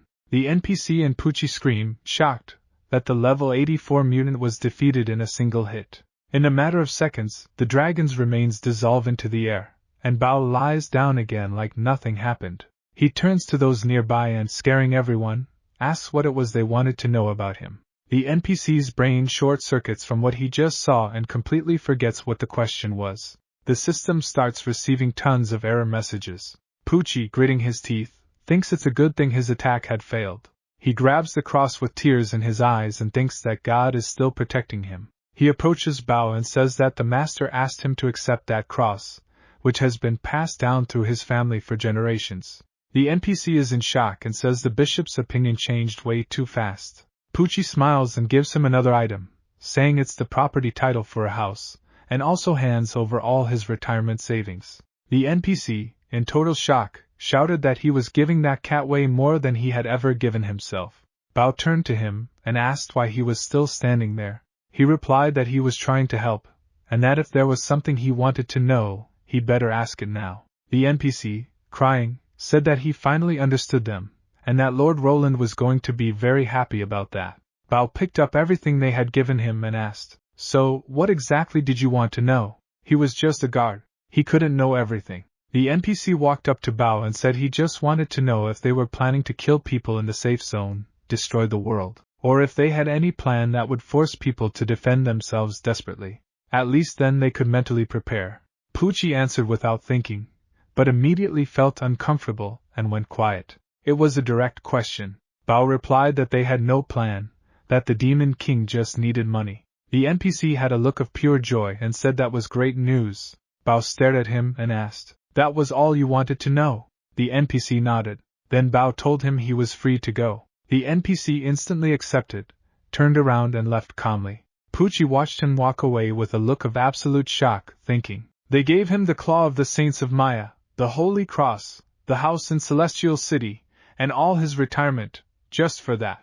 And the NPC walked away with a smile of a mission accomplished, thinking that at least now he didn't have to worry about the destruction of the world in the short term. Some time later, Xiaoyi came home with a smile on his face and money in hand. He opened the door and asked Bao what he was doing there.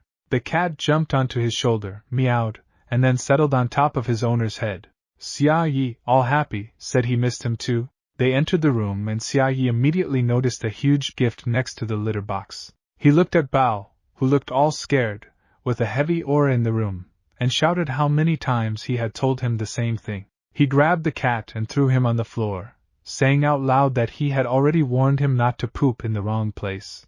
And because of that, tonight he'd sleep in the hallway. Bao stayed lying there with a sad face and accepted the punishment. Xiaoyi walked in grumbling that he still hadn't managed to train the cat. At that moment, he was greeted by Belial, who appeared a bit embarrassed, and told him she had prepared the bed for him. Xiaoyi looked at her, confused, and said nothing. He changed clothes, lay down, and she immediately snuggled up next to him. He looked at her, and called her by name. Belial gently replied that she was there. Xiaoyi commented that if they slept like this, the game might not pass the age rating. Belial used an ability, started glowing, and said she understood. She shrank, got really tiny, lay down next to his head and asked, "Isn't this better?" Xiaoyi smiled and said that this was much better.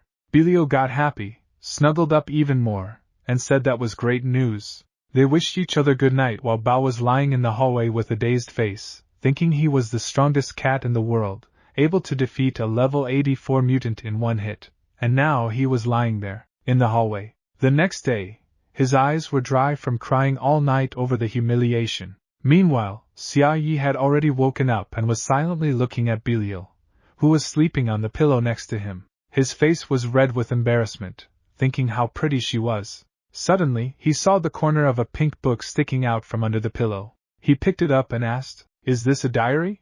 Belial smiled happily, turned to the side and covered her face with her hands. Xiaoyi started flipping through it without thinking and asked if even the small pets in the game could have a diary. Then he stopped flipping and actually started reading what was written. His expression changed as he read Belial's story with the Demon King, and he commented that she must have really loved him. He was completely speechless. He turned the page hesitantly, and on the next one, there was something so bizarre drawn that he had to censor it. He put the diary away again, with a lump in his chest. His hands started shaking, and he remembered the past. He thought he had almost forgotten that she was a real demon. He left the room thinking that had been way too risky. Belial stayed lying down, pretending to still be asleep, and wondered if he had already left, or if he was still there. She imagined he must have noticed how shy she was. She had left that diary on purpose for the Demon King to find. In it, she had put all the love, courage, and determination she couldn't express in words. Could this be true happiness? That night, Belial was sitting in the hallway with a clueless look on her face, staring at the bedroom door that had just closed. Xiaoyi was lying on the bed with the cat, all happy, saying that Bao was the best. She stayed there shocked, wondering how that had even happened. Some time later, Howren was sitting on the roof saying that after ranking up, his combat power had really increased. Lord Xiaoyi not only healed them, but also improved their skills. This is exactly what a cheater can do. Lu Jiu commented that they were praising that demon way too much. Howren smiled and said she was right, but that the most important thing was picking the right side, and he was sure they were going to win. She replied that she understood and that they'd keep helping the demon in every way they could.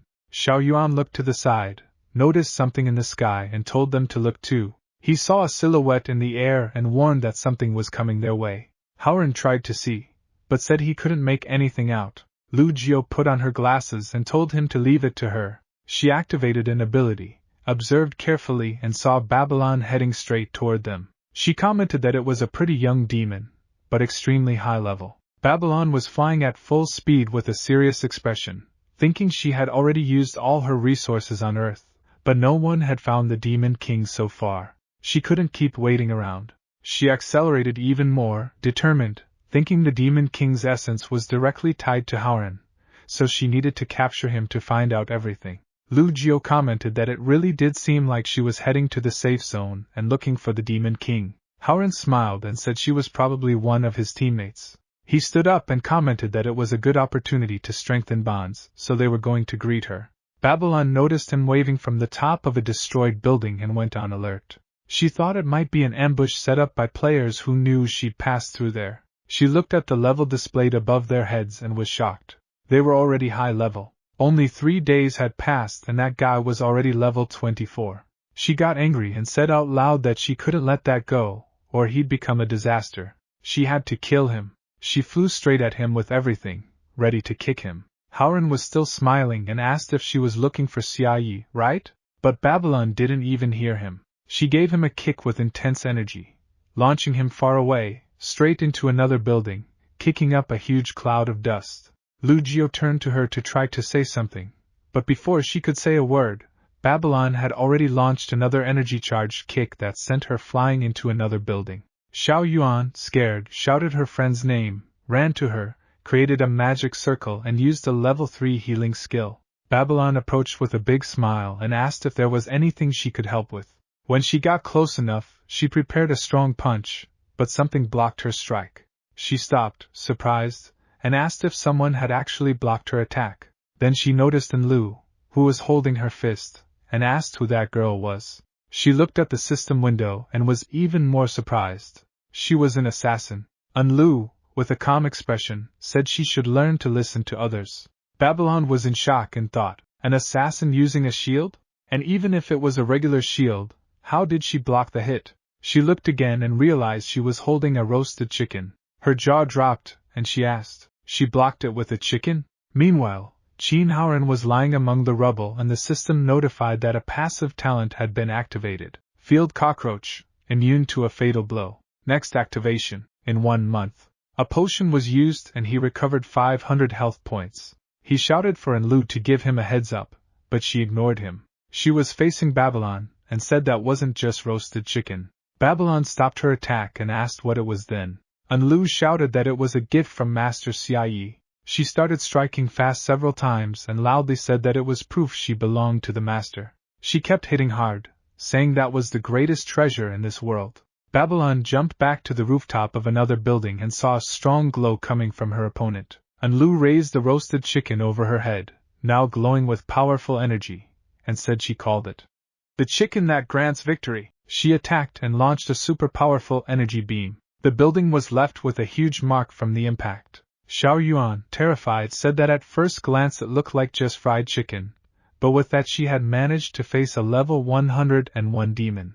Lu jumped down to the ground, looked at the chicken in her hands with a happy smile, and said that Lord Xiaoyi already knew she'd be in danger.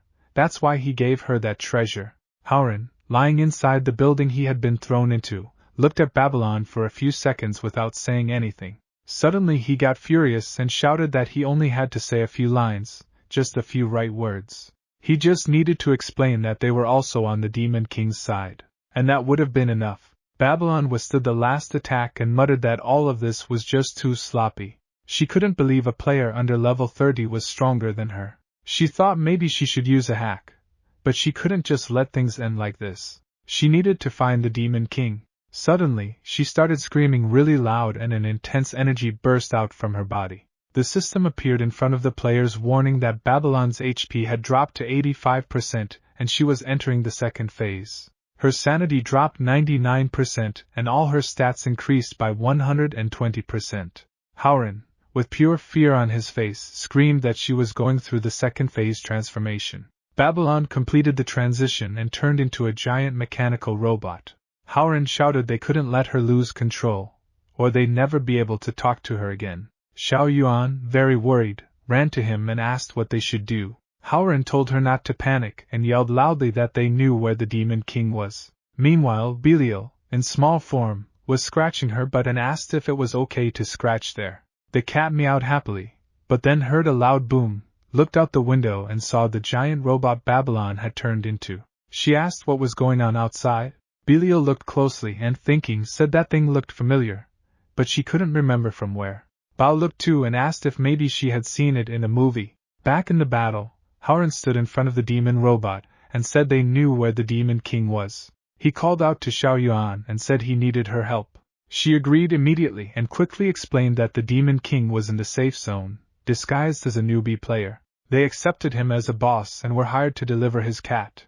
On the way there was an emergency and they got seriously hurt. But the Demon King helped them and even used bandages that boosted their level by 5. They were won over by his kindness and decided to serve him in gratitude. That's how it all happened. Babylon stood in front of them, resting her hands on the rooftop, listening silently. Suddenly, she shouted angrily, asking how dare they lie to her. She said they could have at least made up a more believable story. She prepped a super strong punch and shouted, "Who's gonna believe such a stupid story?" Haoran opened a system window and yelled that they had proof. He showed a photo of him with the Demon King after finishing a mission. He said that was him, and there was the image. Babylon stopped the punch and looked at the system window. She pulled out the drawing Belial had given her and compared. She shouted that he looked completely different and accused them of lying to her. The system notified that Babylon felt insulted and entered the third phase. She grew 1,500%. Her attack range increased 2,000% and her sanity dropped to 100%. Babylon created a massive energy ball and shouted that since they had ambushed her, she was going to turn everything into a dusty wasteland within a 100 kilometers radius. Haoran, very worried, turned to Enlu, who had her back to him, and shouted that negotiations had failed. So, they needed to stop Babylon. Enlu was crying, looking at the roasted chicken that was falling apart in her hands, and said that Lord Xia Ye's gift had been destroyed. Haoran, in shock, shouted asking if that item could only be used once. He was going to keep talking, but saw a glow coming from the sky. The system notified that Lu Jiao had left the team. Babylon launched the energy ball from above and he screamed, "Was everyone going to die here?" But suddenly, a super powerful magic beam was fired and neutralized Babylon's attack. Everyone was stunned. Haoran shouted asking, "What was that?" Bao appeared on the battlefield, sitting on top of flying Belial. She said they had managed to catch up. He looked at Babylon and said he had already told the allied army to stop, because if they started fighting there and interfered with the Demon King's plans. Babylon got even angrier and started firing missiles. They dodged them. Bao said the Demon King was disguised as a human and hiding in the city, thinking up a more serious plan. If she stopped doing that, he would personally take her to him. But she didn't listen to what Bao said and kept attacking everyone. He looked at her with an annoyed face. Xiao Yuan commented that she had gone completely crazy. Haoran replied he wasn't even sure of that. It seemed more like they were the crazy ones. Bao, with a confused expression, asked why nobody there could have a proper conversation. Babylon just saw targets to attack. Bao watched everything silently for a while, looked serious, raised his paw and said he'd have to do it again. He reflected the energy beam with his own paw and split Babylon's robot in half. Far away, Xia Yu was watching the leaves fly in the wind and said the breeze felt really nice. Seemed like today would be calm and peaceful too.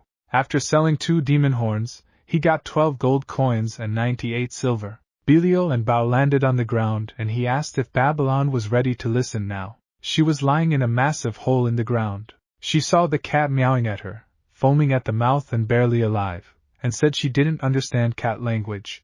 Bao tapped the system interface and said that after greeting the master, he forgot to change the language. He looked at Belial and asked why she didn't say anything. She said she had just totally forgotten. Apparently, she got too into her role as a horse. Babylon got up supporting herself with her hands and asked if it really was Belial in front of her. Belial, a bit awkward, replied she didn't think that detail was that important. Babylon got emotional and said she didn't expect her to still be alive, and that now they had to go save the Demon King. After that, they were going to destroy the entire safe zone. Bao looked at her with pure hatred that made her scared to death. He said it looked like she really wanted to die. Xiao Yuan, super happy, commented that they were still alive.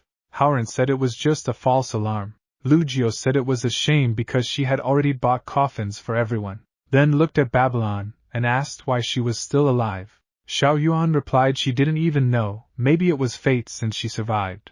He complained saying you couldn't say things like that just like that. She replied that to her everyone there was a teammate. That's why she said it like that. Xiao Yuan, a bit annoyed, shot back that she didn't even come back to save anyone. Lu Jiu said it all sounded funny, but was actually really sad. Lu Jiu looked away and said she had been watching from afar and noticed Bao looked like a fat cat, but was actually a monster who could kill a level 101 demon boss with a single attack. Belial held Bao in her arms and asked Babylon if she understood everything now. Babylon shook her head, a bit embarrassed, and replied that yes, she understood. Lu Jiu said it was amazing, because he had an absurd power sealed within him. Haoran agreed and said Bao really had a lot of power, but he hadn't even felt it himself. Xiao Yuan looked at him suspiciously and asked if he really didn't feel all that power. He remembered the time Bao kicked him and said he probably only survived thanks to Xia Ye's gift. Anlu was still sitting, head down, looking at the almost vanished chicken and saying that Lord Xia Ye's gift had come undone. Everyone looked at her and said the situation was pretty complicated. At that moment Xia Yi got home, called for Bao and Belial and asked where they had been playing. Suddenly he looked worried and asked if they were really okay, since they shouldn't be in danger now, right? Right after, the doorbell rang. He looked at the tablet surprised and asked, "Do we have visitors?" The image showed Qin Haoran and the group at the door.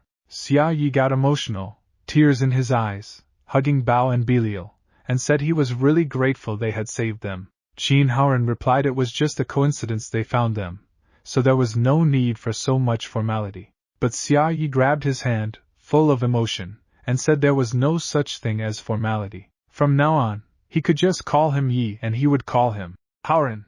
Now they were friends. He smiled and asked, "Is that for real?" Xia Yi invited everyone in, but they said they brought a little gift. He asked with a cheerful smile what kind of gift it was. Haoran replied it was a small pet, and he thought he'd like it. He was holding little Babylon in his hands. She looked at Xia Yi with shining eyes and said they had finally met. But he looked at her with disdain and asked if she was just another demon. And why was he giving her to him? He said his situation was hard, that he wasn't very skilled at taking care of so many little animals, so he'd leave her with them. Babylon asked with a frustrated look why she was being rejected. She touched her chest and asked if she didn't think she had the right to stay with the Demon King. She lowered her head, discouraged, and said she'd find a way. She held out 2 demon horns. Xia Yi looked at that confused. Babylon, still shy, said her metabolism was super fast, and she could grow 3 pairs of horns a day. Then she turned around, held out the horns and softly asked him to accept them. Xia Yi stayed silent for a few seconds looking at them. Then he thanked everyone and invited the group in to sit down. Little Babylon officially joined the pet collection and became the new female lead, earning 12 gold coins and 98 silver per day. She looked at Belial super excited, while Belial stared back at her with pure disdain. At Xia Ye's house, he warned that the place was a bit messy and asked them not to mind it. Haoran commented that Xia Yi was too polite, but as soon as they entered the living room, everyone trembled when they felt the heavy aura. Xiao Yuan, scared, asked what that had been. Xia Yi pointed with his hand and said there were many things there that were scary, explaining that they were just the beginner weapons he had made while learning to forge. They looked at the weapons in disbelief and asked if those were really beginner gear. Xia Yi confirmed and added that he also had some beginner armor. They turned around, saw the armor, and were in shock. He kept walking and took the group to another part of the house, saying those were little dolls he had made during sculpture classes. Everyone came across several miniatures, with sinister looks and holding weapons. Xia Yi, very excited, asked, "Aren't they all adorable?" Haoran, trembling, asked if this was really a house or if they had entered an armory. Xia Yi explained that at first he wanted to sell everything at the auction house, but if he sold it cheap it was a loss, and if it was expensive no one would buy, so he decided to keep it at home. He said they could take whatever they wanted, as long as it was beginner gear, because the mid and high-level items he still planned to sell in the future. Haoran looked at everything suspiciously, thinking, was all that really beginner gear? Even his fried chicken had absurd abilities. It wouldn't be surprising if that equipment could defy the heavens. He thought there was no reason to be surprised, he just had to pick something. Xia Yi, already sitting on the sofa, commented that the rewards for killing monsters should be much better than the stuff he made. Howren laughed and replied that was a big joke, but before sitting down, he asked if the sofa was also some kind of magical artifact. Xia Yi proudly replied that he had made the sofa himself and yes, they could sit without worry. Howren noticed it wasn't just the sofa, also the ceiling, the coffee table, the paintings, the floor, even the tea Billy had brought. Everything had a powerful evil energy. They looked at the tea in the cups and saw a glowing acidic green liquid. Very happily, Xia Yi explained that to save on the water bill, he dug a well in the yard and used that water to make tea. Howren, panicking, said that all of it was impressive. He thought that impressive wasn't even the right word, it was simply awesome. He had named the well of Eternity. And now the well really had become that. He recalled the feeling he had when entering the house and started to think, could it be that the entire building had become a magical weapon? He grabbed his face and started laughing, finally understanding what had happened in those few days. Xia Yi was too powerful in existence. They needed to swear loyalty, force him to accept them into his party. Only then would they have a chance to survive in this world. Xia Yi, very calm, said they could feel free to drink the tea. Everyone agreed immediately and drank. He then commented that he had heard a very ugly battle had occurred near the safe zone. After all, that's where they found Babylon. Howren, feeling guilty, confirmed and asked if Xia Yi was mad at them. Xia Yi replied with a sad look that he felt guilty because the battle was so intense. But inside he thought with fear, of course it was their fault. If he had known earlier, he wouldn't even have tried to resist. In fact, he couldn't have anyway. They hadn't expected something like that to happen.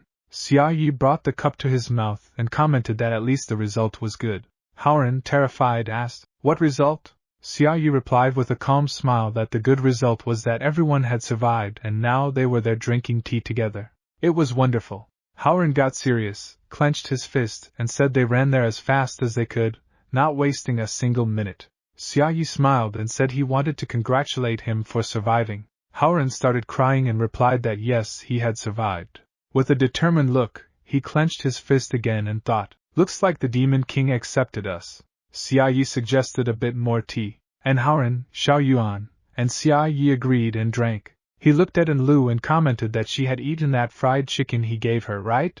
She, with an embarrassed look, confirmed and thought, is Mr. Xia Yi really someone who understands everything about battles? Xia Yi already knew Enlu had used the chicken. He opened the inventory and commented that he still had lots of stuff stored taking up space, so he decided to give her some more.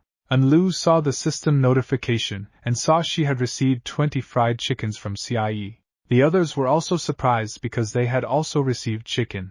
Enlu was amazed and thought that such a valuable treasure, he had sent 20 to each of them. She couldn't disappoint the trust he had in her. She looked at the others with a fearful expression, determined not to give them any reason for shame. Howren turned around and thought that, even if his teammates were crazy, he could handle it.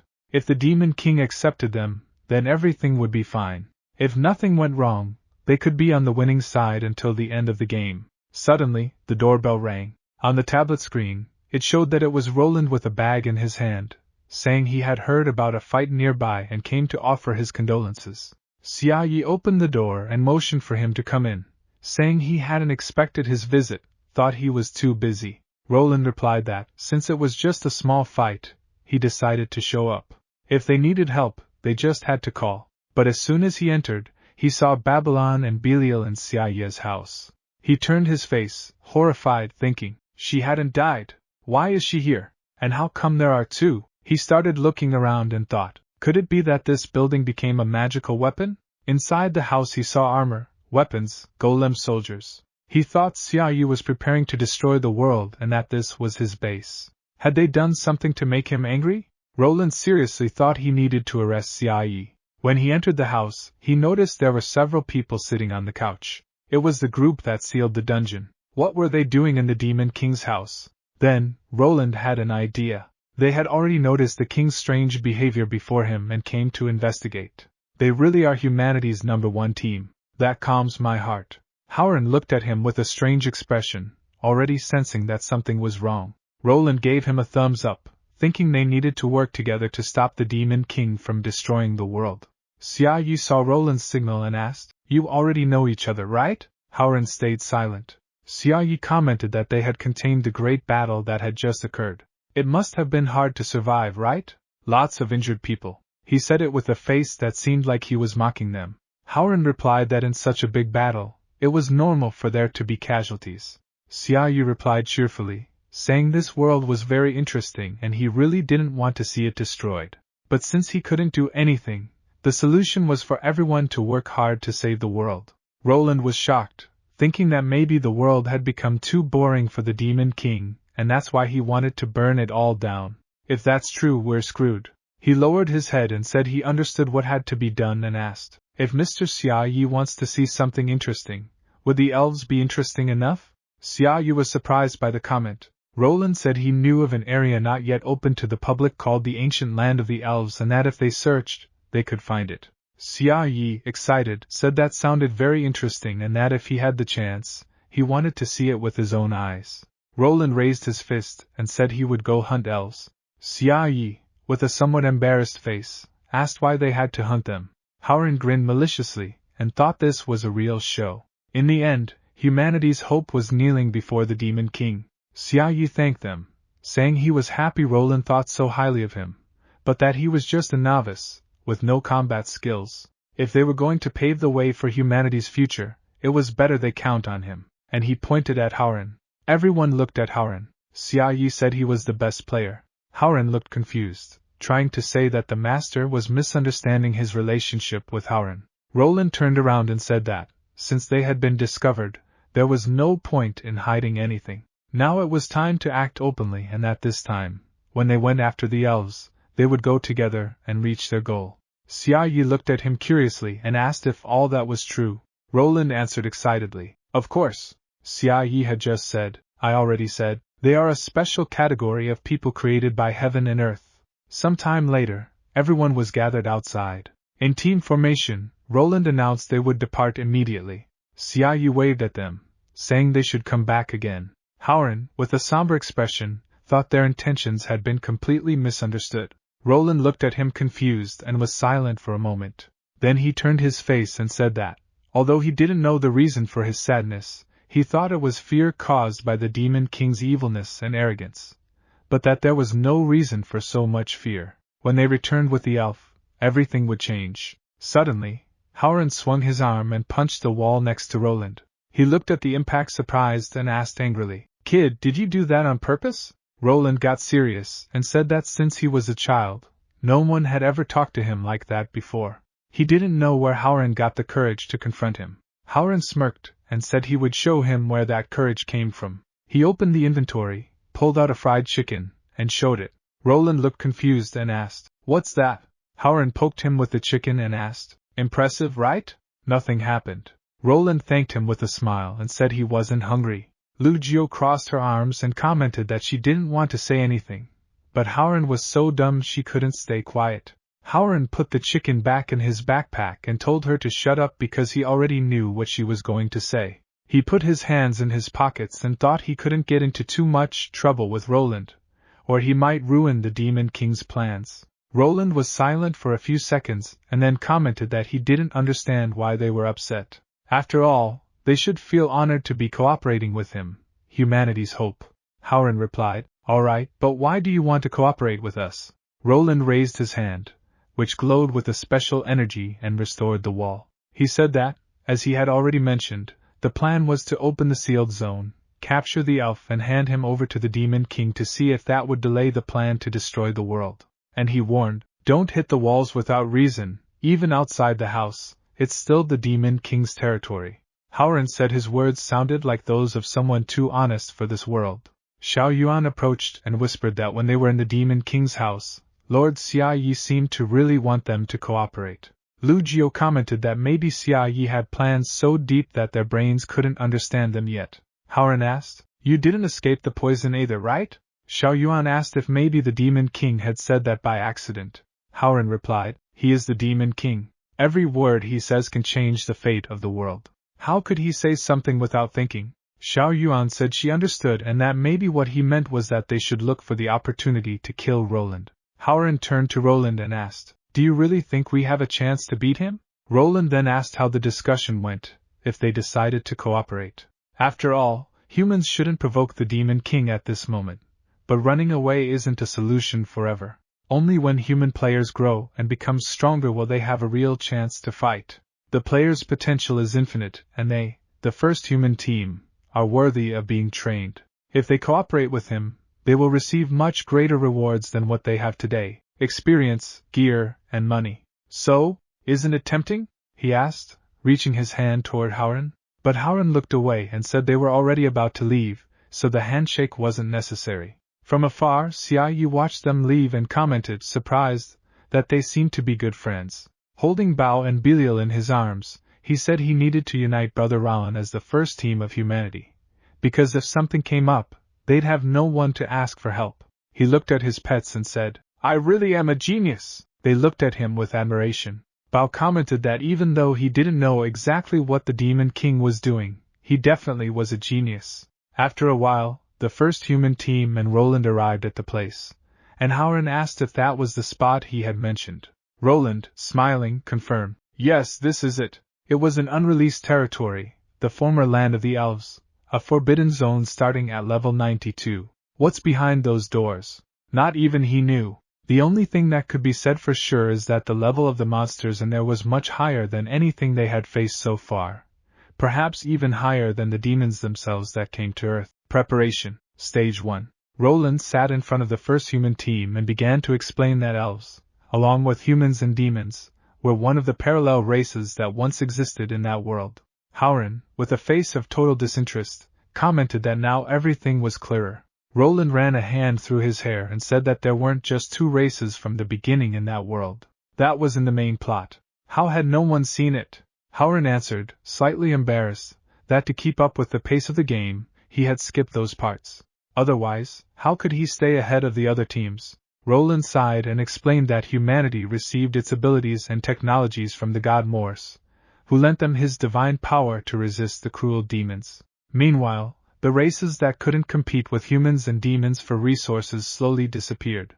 Howren was shocked and thought, so there really was a war on that scale? Roland opened the system interface and said that there was another race capable of competing with humans and demons, the elves, who used the power of nature. It was a power strong enough to shift the balance. But the princess of the elves refused to pick a side. In the end, she sacrificed her powers and sealed the elves. Since then, the elves became nothing more than legend. Roland looked at the players and asked if they understood. They all agreed, saying that those who don't choose a side end up erased. Shortly after, Roland positioned himself with the human team in front of the portal, and explained that behind that door was where the elves lived, though he wasn't sure if they were still alive.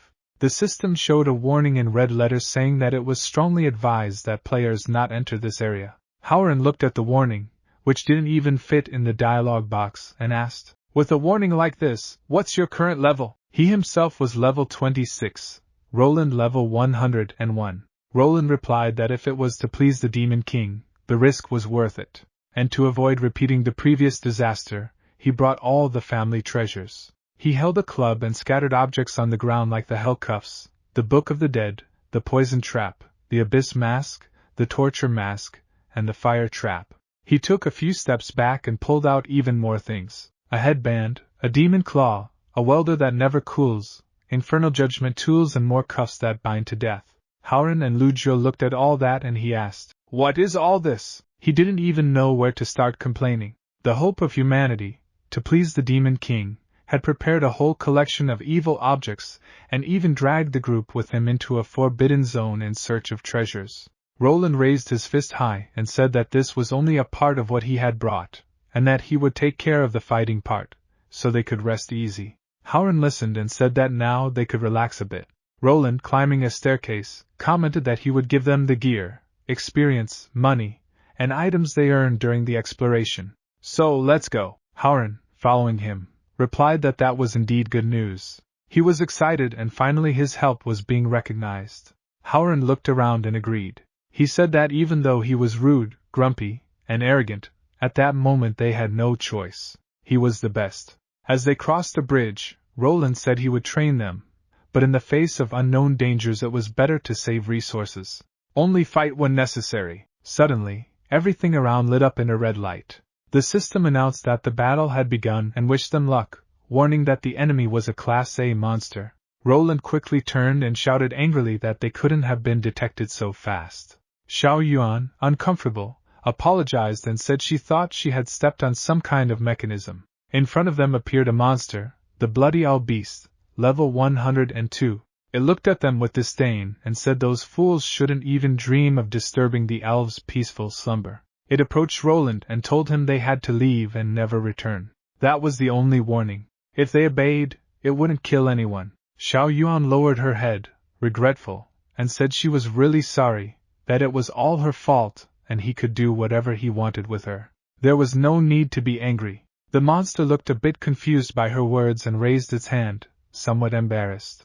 Roland gestured for everyone to step back and said loudly, "Can you let me handle this?" He turned, looked at the group with a disappointed face and thought that even though he had asked for this, he felt a slight sense of frustration. Roland faces the monster and activates his family's Class S treasure, the Infernal Rupture module. The system notifies that he will receive a 30% boost in all attributes for 5 minutes, but then will enter a weakened state with a 45% reduction in movement speed for 30 seconds. Furiously, Roland rolls at the monster and begins launching several attacks while the creature struggles to defend itself. The first human team watches in awe and Howren comments that Roland is managing to hold that boss off on his own. But why is the hope of humanity using demonic gear? Xiao Yuan turns to them and asks if they shouldn't help him, but realizes they are sitting calmly around a campfire and asks what they are doing. Howren, holding a cup, calmly replies that they're just resting. Did something happen? Xiao Yuan looks at them, disappointed, and says they speak as if it were totally normal. Meanwhile, Roland is about to land the final blow. The boss has only 1% health left. But before he can attack, the system informs that the buff time is over. The monster looks at Roland in the air, both confused for a few seconds, until the beast gets enraged and shouts that now it's his turn. It starts launching several attacks at where Roland was. Xiao Yuan watches in horror and says that if they don't do something, he's going to die. The monster keeps attacking with everything, until suddenly Howren appears in front of it and stops it. Roland, exhausted, sees this and asks why he's there. Doesn't he know he's no match for the monster? But then Roland notices that Howren is holding a fried chicken and asks, confused, why he brought that again. And before he can understand more, he sees Howren charging at the monster with an angry look. Roland panics, thinking he's trying to bribe the boss with food. That creature looks like it'll enjoy the grilled chicken. Yes, but the monster, irritated, shouts, "What is this level 26 doing here?" They exchange blows and Howren uses the fried chicken to power up. He lands a blow so powerful that he practically splits the boss in two. Roland watches everything, completely shocked, and says he didn't understand anything he just saw. Lu Jiu and Xiao Yuan are impressed and Lu Jiu comments that that was an artifact the Demon King gave them. Even though it looks simple, it has absurd power. Xiao Yuan adds that each of them has 20 chickens like that. Roland, furious, grabs Howren by the neck and shouts that if he had an item like that, he should have used it earlier. Howren looks up and says he was the one who said he was well prepared for combat. Roland turns away, annoyed, and admits that if he had survived the weakened state, he would have killed the monster. He trusts his own resilience. Now it's time to see the rewards. Roland says they can collect them. He uses a rune bandage that restores 40% of his health. Xiao Yuan wonders what's inside the orb. Lu Jiu asks if he got lucky or if she should open it. Howren opens the orb and sees several crystals. He comments that the rewards are good. The system shows they earned 15 gold coins, 43 silver, and 33 copper, as well as elemental ore, flaming core, and rare ore.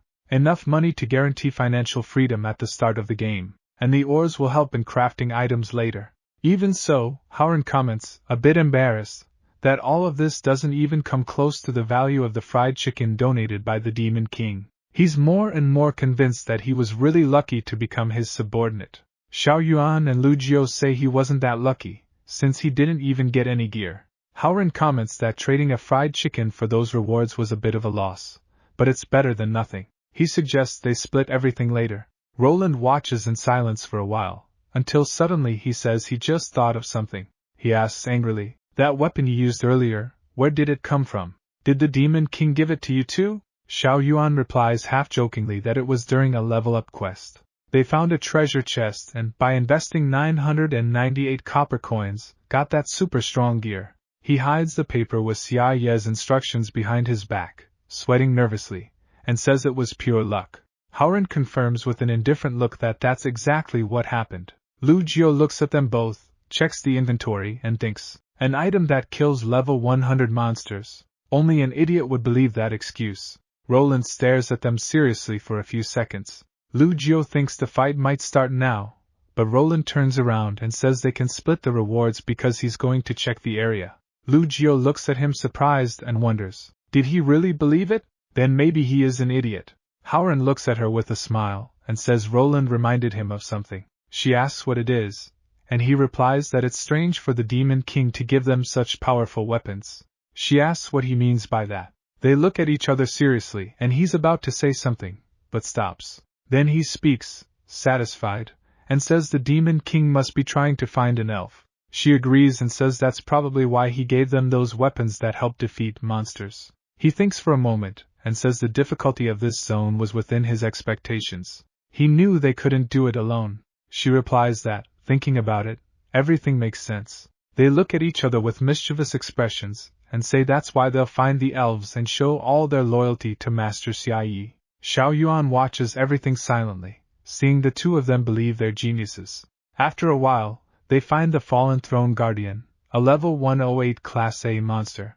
It looks at them in anger, and says that if they do another sham, they will die. It lets out a roar and attacks. Roland activates the spatial distortion module. The monster looks at him, and Haoran is surprised. Haoran uses the fried chicken to power up and activates the trash skill. Trash profession, Class C, level 1. The irritated monster gets distracted and asks, where's all this garbage coming from?